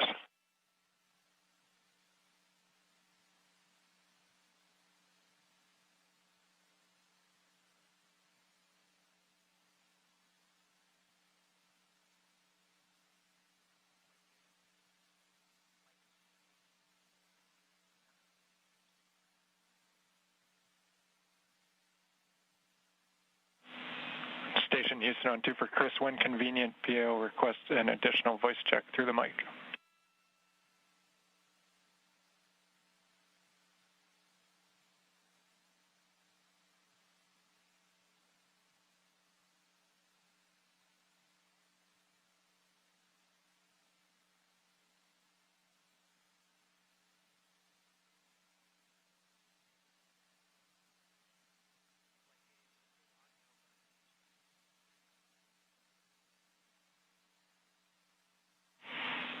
And Chris, we're not hearing you in MCC. We are apparently getting it through to PAO. Just stand by.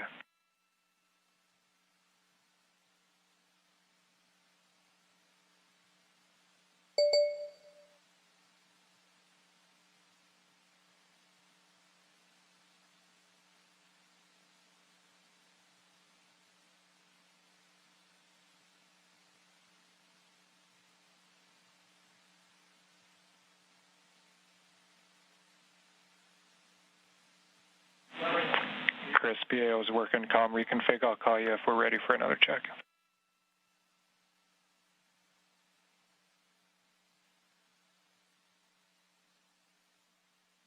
Houston and SpaceX Endeavour in 6.5 LIO cartridges sealed and installed. SpaceX copies.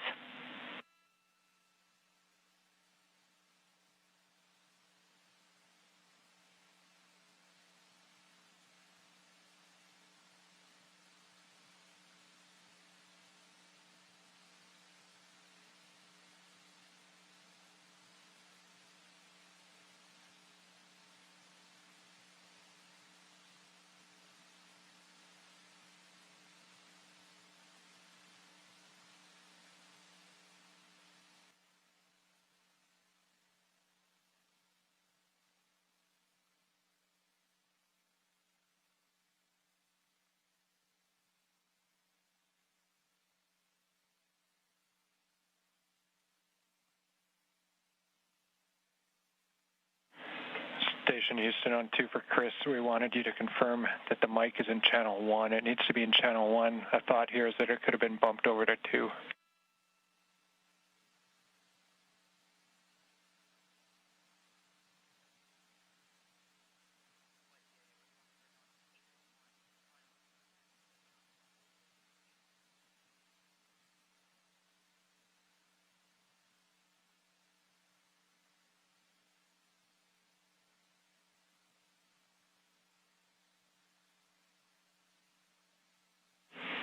And Chris, we see you trying. We're still not hearing you in MCC. We're working on it.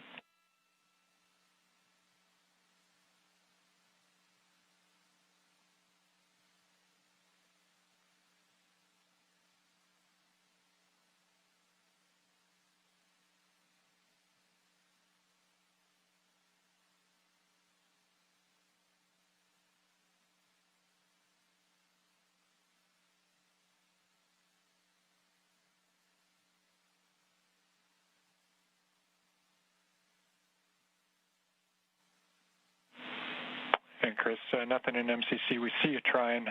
The word here is that as long as that is in channel 1, any problems past that point are on our end, so we're looking into it. We'll be right back to you.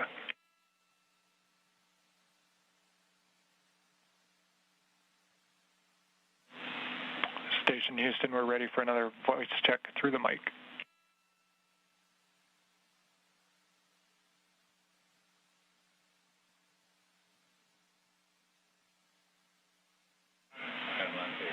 Station Houston, we have you loud and clear through the mic. Thank you.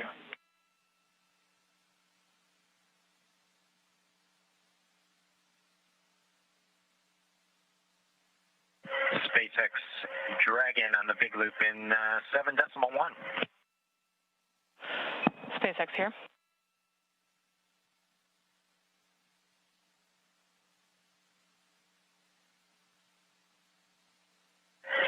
Okay, Anna, in 7.1, it appears that the AVV inner Bravo is open, as well as the PPRV ISO valve.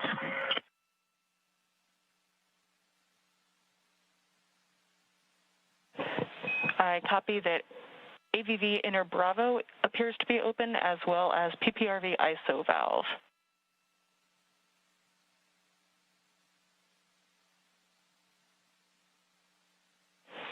Go ahead and cycle them to close if you're good with that call. Yes, we are good with that call and appreciate the status. Thank you.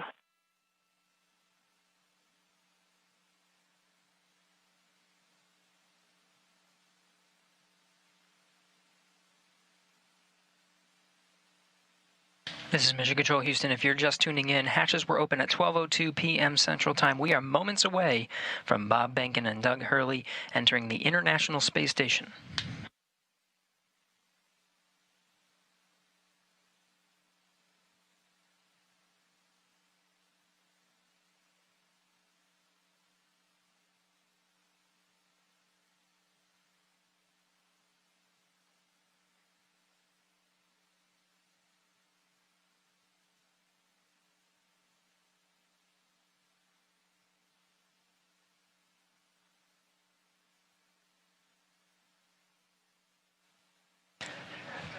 Again, this is Mission Control Houston, moments away from Bob and Doug entering the International Space Station.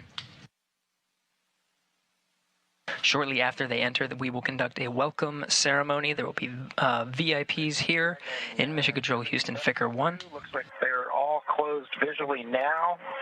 We are in 8.3 for both SpaceX and Houston. Dragon arrival configuration is complete.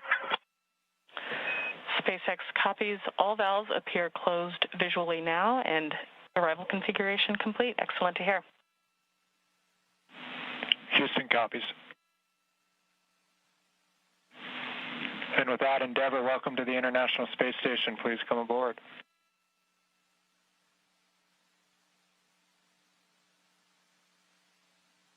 Endeavour copies with pleasure. We'll be there in a second.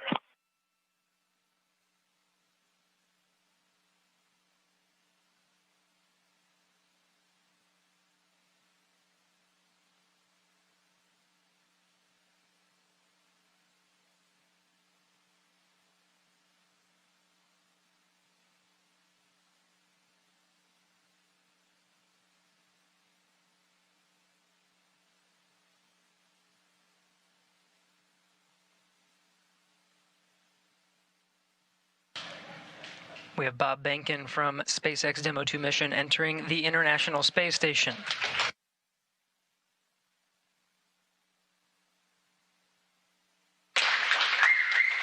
Followed by Doug Hurley.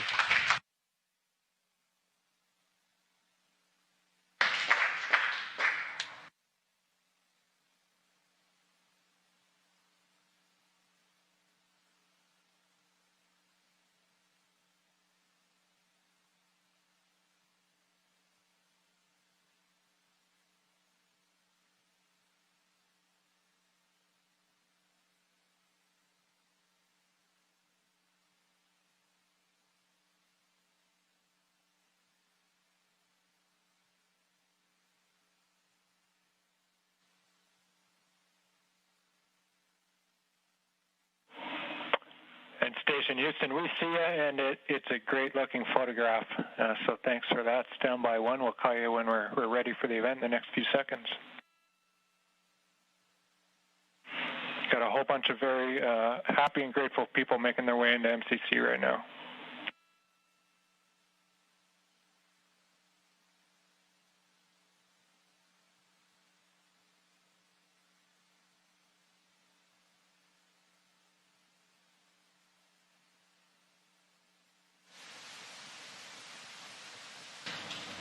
Demo-2 crew now aboard the International Space Station. They entered at 12:22 p.m. Central Time.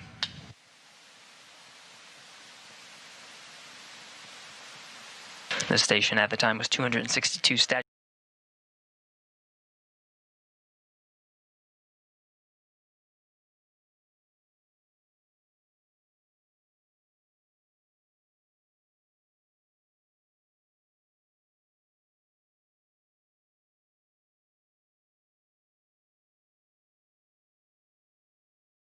miles over Turkmenistan.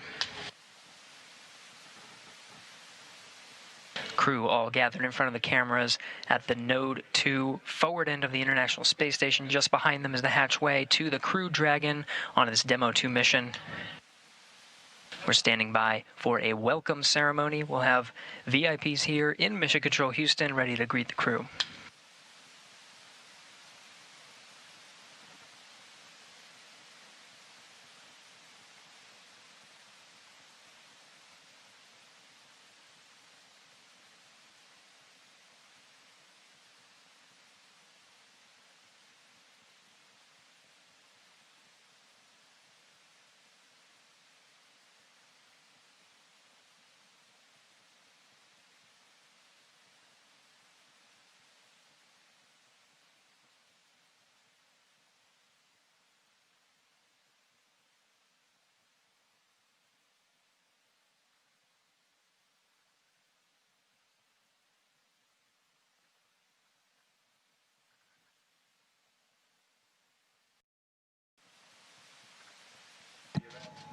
Houston, this station, we are ready for the event. Copy that. And sir, Administrator Bridenstine, welcome to MCC. Please call station for a voice check. Station, this is the NASA Administrator. Can you hear me? We hear you loud and clear, sir. Welcome to the space station. Thank you, Chris. It's good to see you. And welcome to Bob and Doug. I will tell you, the whole world saw this mission, and we are so proud of everything you have done for our country and, in fact, to inspire the world.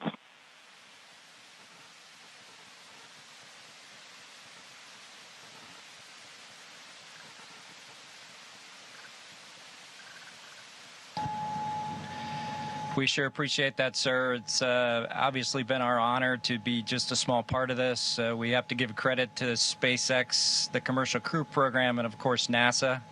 It's great to get the United States back in the crewed launch business, and we're just really glad to be on board this magnificent complex. Well, we have some VIPs with us here, and I'm sure they have some questions that they'd like to ask you, but I have one of my own before I turn it over. And I just wanted to find out if you guys got any sleep on your way up there the last, I'd say, I got 19 hours. Did you guys get any sleep?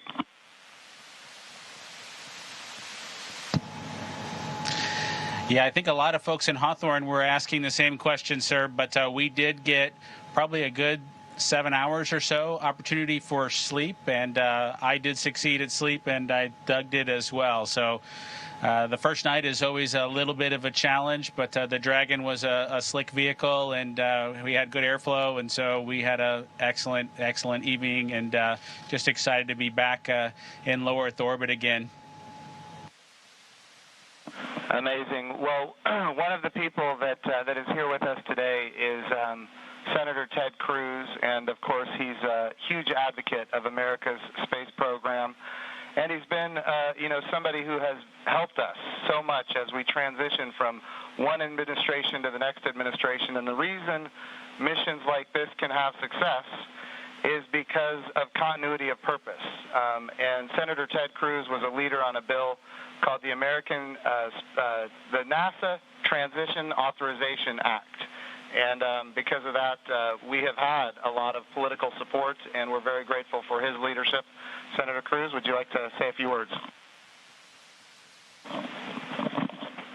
Well, congratulations, gentlemen. The eyes of the world are upon you, and everyone is proud of you. All of America is watching you, and today and yesterday represent big, big days. We're looking at a decade since we've had American astronauts launched on an American ship from American soil. And I can tell you, I sat with my wife and kids in our living room watching on TV yesterday, and I suspect we did what just about everyone watching did, including both of you, which is held our breath as it took off. And we're glad to see you've landed safely. We're glad to see you've docked. And so let me ask you, that Dragon is an amazing vehicle. How does she handle?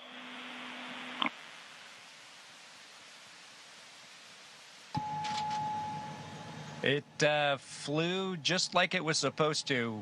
It was we had a couple opportunities to take it out for a spin, so to speak, once after we got into orbit last night, and again today about 20 minutes before we docked. And my compliments to the folks back at Hawthorne and SpaceX for how well it flew. It is exactly like the simulator, and we couldn't be happier about the performance of the vehicle. What do you guys hope to accomplish in your time on the International Space Station?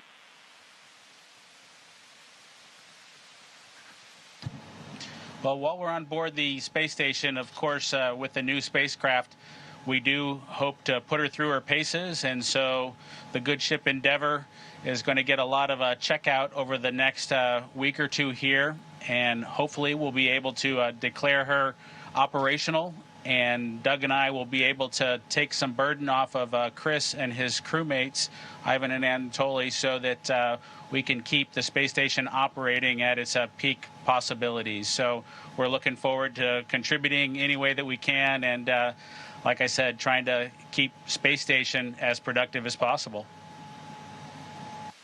As a country, we're in the midst of a tough week. We're seeing protests, we're seeing a lot of anger, we're seeing violence. And I have to say, this launch and y'all's docking is a powerful inspiration of what we can do when we come together, of the power of unity, the power of ingenuity. And so I guess the last question I would ask you is since you have the opportunity to address, in particular, all the young people in America, what would you tell them in terms of what we can do when we can come together?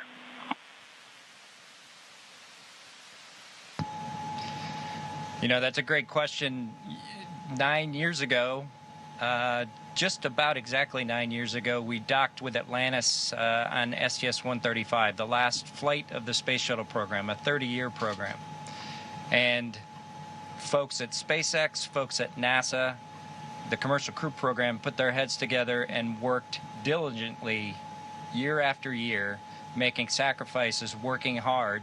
And then 9 years later, American launch capability was restored, and this is just one effort that we can show for the ages in this dark time that we've had over the past several months to kind of inspire, especially the young people in the United States, to reach for these lofty goals and work hard and look what you can accomplish.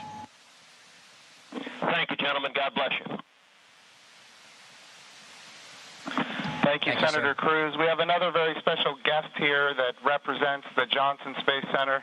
And, of course, it's my good friend from the House of Representatives, Dr. Brian Babin. And I want to be clear, he also was a big part of the NASA Transition Authorization Act, which gave us the continuity of purpose to make this happen today. So, gentlemen, here is Dr. Brian Babin from the state of Texas. Thank you. great to be with you guys. I was at the launch yesterday. I just want to say a huge congratulations. And, there was a thunderstorm that blew in about 30 minutes or 45 minutes or so before liftoff. And it was in doubt there for a minute, but it was just an enormous achievement. I just want to say thank you for you guys.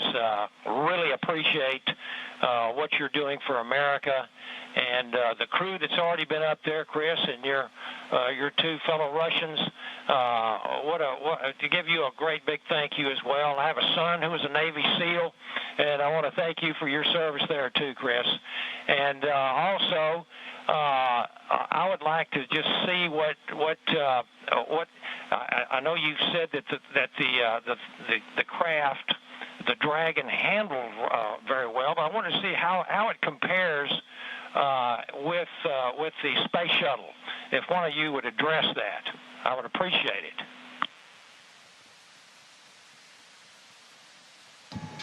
Well, thank you, sir. It certainly has been a long endeavor for us and our namesake spacecraft. We're proud to have her on board the International Space Station after all that the teams around the country and across America have done to get us here today.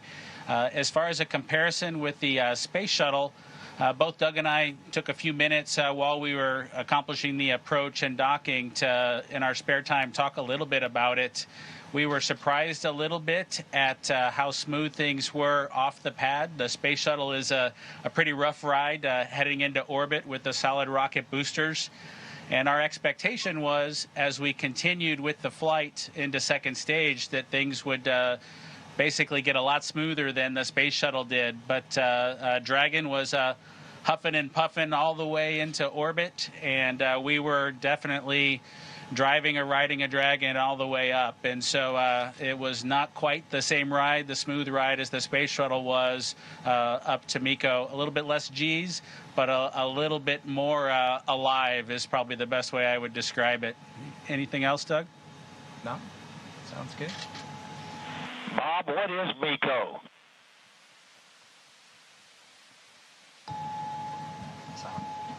Sorry, I have to apologize for actually using the term MECO. It's a little bit confusing between the space shuttle and the Dragon vehicle. So it's a main engine cutoff is what MECO stands for. Those happened at different times in flight for the two vehicles. For the space shuttle, that was when you were all the way in orbit. For Dragon, that was just a little bit after 2 minutes. And then we had the single engine cutoff for second stage when we achieved orbit. So that time under the single engine under Dragon with one engine was more of an experience than the shuttle was for that 6.5 minutes or so that we were under that second stage motor. Well, I would just like to say, in fact, Doug, did you have something you wanted to add there? I met your mother and father yesterday, Doug, and great folks. They're very, very proud of their son.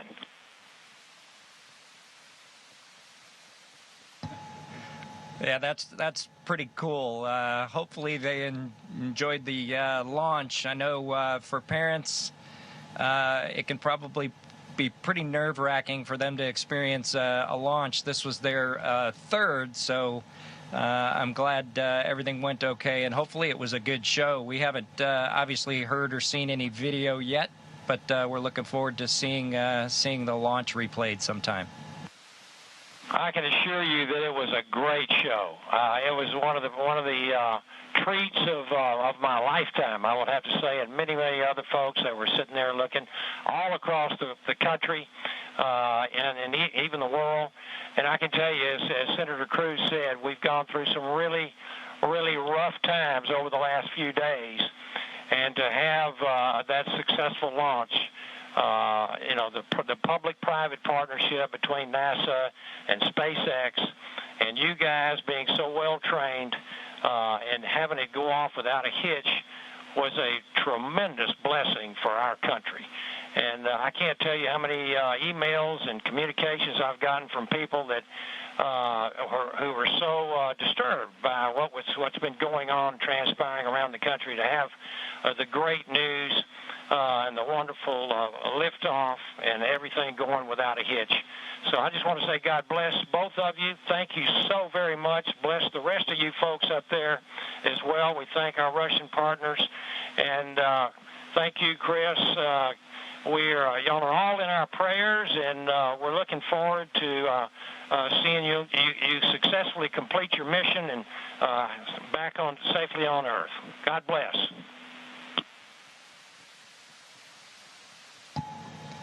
Thank you very much. Yeah, and just so you guys are aware, the show was in fact spectacular. The ratings on NASA TV beat everyone else. Not just some of them, it beat all of them, and that includes, just so everybody is aware, the whole world saw this. It trended #1 on Twitter. It was the #1 thing talked about on social media in general. This was an amazing moment, and it represents a transition in how we do space flight from the United States of America.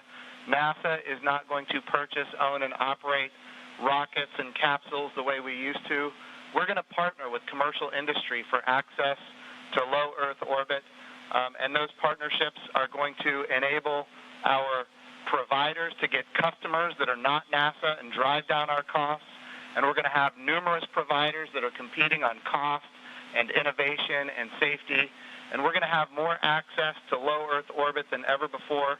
And this business model, now that it's been proven on commercial resupply of the International Space Station, now commercial crew to the International Space Station, this model is going to apply, and I know Senator Cruz has this near and dear to him, when we go to the moon. And of course, when we go to the moon, it's going to be done because of the great people here at the Johnson Space Center and so many other centers across the United States of America. But when we go to the moon, we're going to land on the surface of the moon with commercial landers. And of course, we're very proud of the Commercial Lunar Payload Services Program being managed right here out of the Johnson Space Center as well, so that we can take small payloads to the surface of the moon. And all of this is leading up to an amazing day where we have humans living and working for long periods of time on the surface of the moon, but doing it with a purpose. And that purpose, of course, is to go to Mars. Humanity is going to explore more and be able to go further than ever before because of the public-private partnerships. We all know that if the government is creating the demand and the government is creating the supply, we will always be limited. But when we have partners that are interested in exploring commercially and doing the things that are necessary, to get capital investment, then we're all going to end up better. So I want to just say the whole world saw this. This is a new era in human space flight, and we are so grateful for the service of not just our 2 astronauts that embarked on this mission, but the 100,000-plus people that participate in it, in this mission, everything from the suppliers to the main contractors, to the NASA team, the SpaceX team. What an amazing day for our country and, in fact, for the world. I'm going to turn it over for a second to my deputy, Jim Morehard, who's been a great deputy at NASA.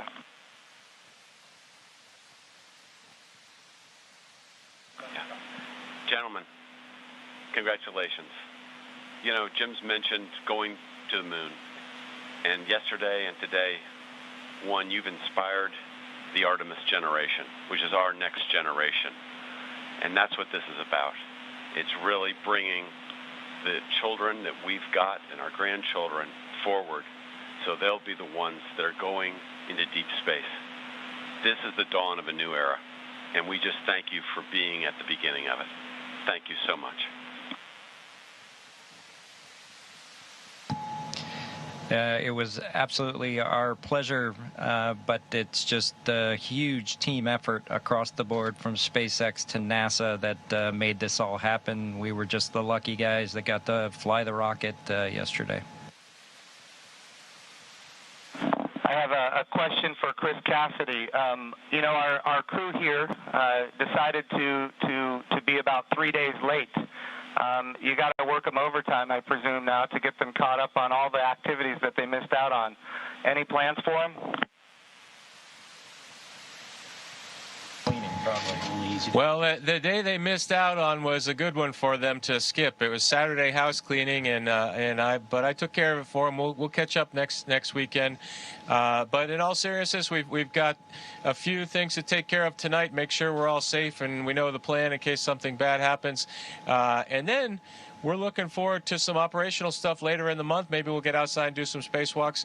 And our efforts in these coming weeks will be in that effort. So we're all super excited to have 2 more crewmates to the Expedition 63 team.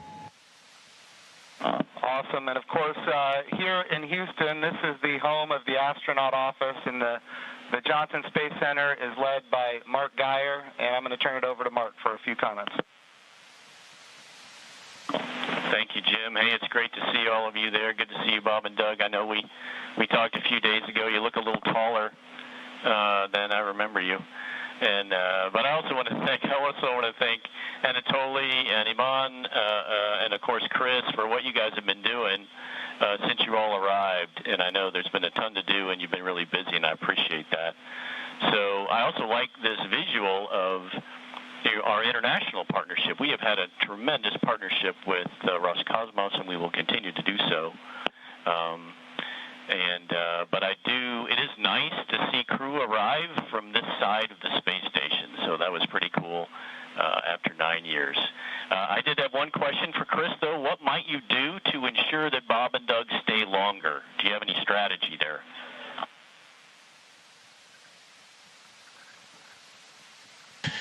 Well, we'll slow down the rate of which I'm eating food, and maybe we can stretch out our consumables a little bit. But that's a great question. We'll have to come up with some conniving scheme here in the next few days. All right, thank you. Thanks, guys. Look forward to greeting the 3 of you eventually back in Ellington after your work is complete. Thank you. And of course, Mark Geyer has an amazing deputy, Vanessa Weish, if you'd like to come and say a few words.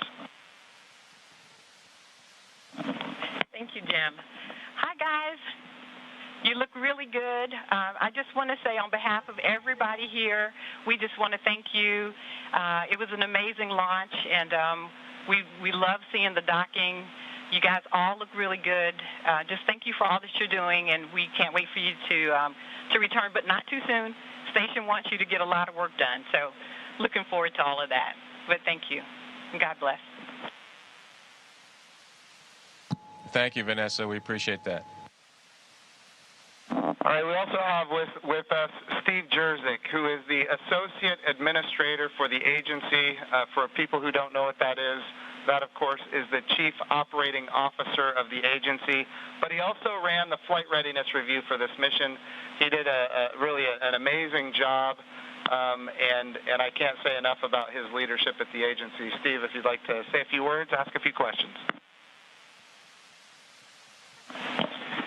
Hey guys, it is just great to see you all on the station. I can't tell you how my adrenaline shut down when you guys opened the hatch. I mean, I've just been on edge ever since yesterday, and the weather cleared. I can't tell you how great it's been to see you on station.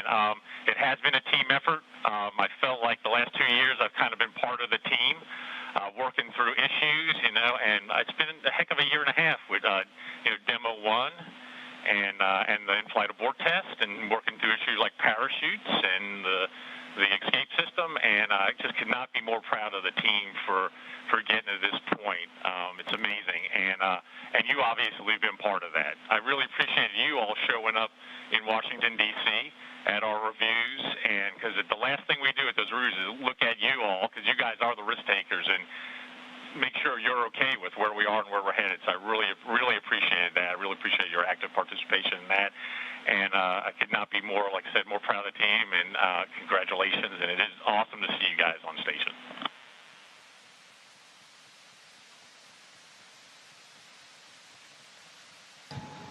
Well, thank you, sir. We're just proud to be a part of the team that got to bring spaceflight back to the Florida coast. I appreciated the comment earlier that it was nice to see a vehicle come to the forward portion of the space station, but I'll tell you what, that's the only way Doug and I know how to do it. So thanks to the team for providing it to happen our way. We appreciate that. Well, Bob and Doug, just so you're aware, I'm being given the wrap signal. Doug, did you have something to say before we wrap it up here? Oh, no, sir. We're just happy to be here, and Chris is going to put us to work, and hopefully we will fit in and not mess too many things up. I have no doubt that you guys are going to do amazing work.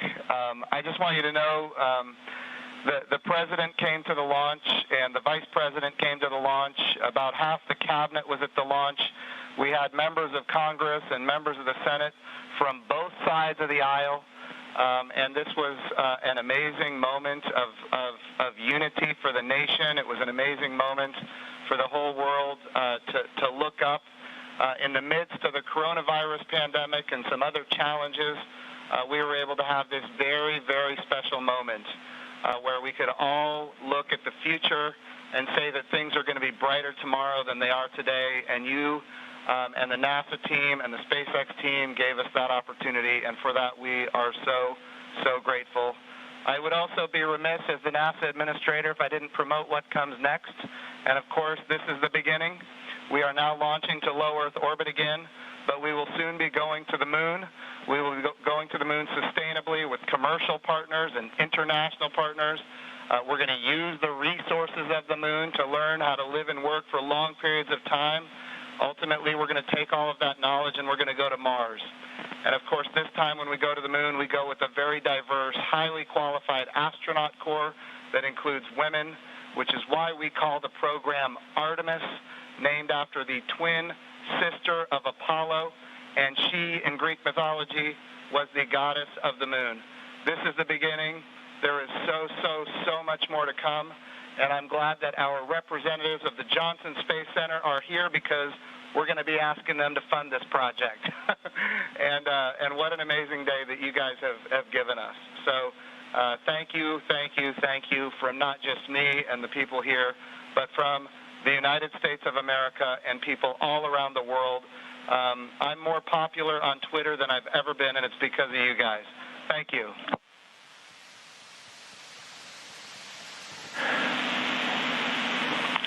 To the crew on the International Thank you to all Space of you. Station. Thank you very much. Hey, Chris, we ask that you just hold your position for a few minutes. There's, of course, a number of photos we'd like to take. And then a quick note for those down here in the room. To Senator Cruz, Congressman Bobbin, Administrator Bridenstine, Director Geyer, and all of our distinguished visitors, thank you for your participation in today's historic event, and thank you for the leadership that has enabled it.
Station, this is Houston ACR.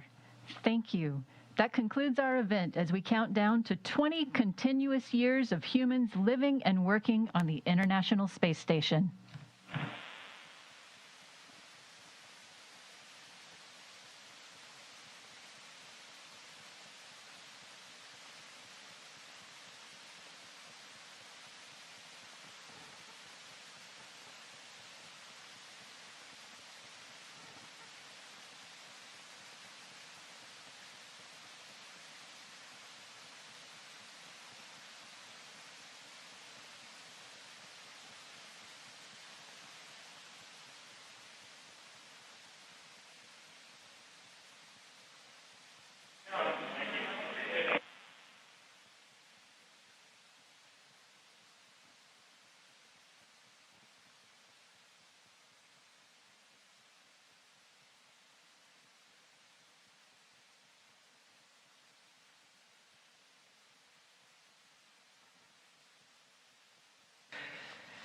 That concludes our coverage of the SpaceX demo-2 mission in conjunction with NASA. On behalf of all the teams that participated in this mission, from Hawthorne to Houston to Mission Control to the Kennedy Space Center, this is Mission Control Houston.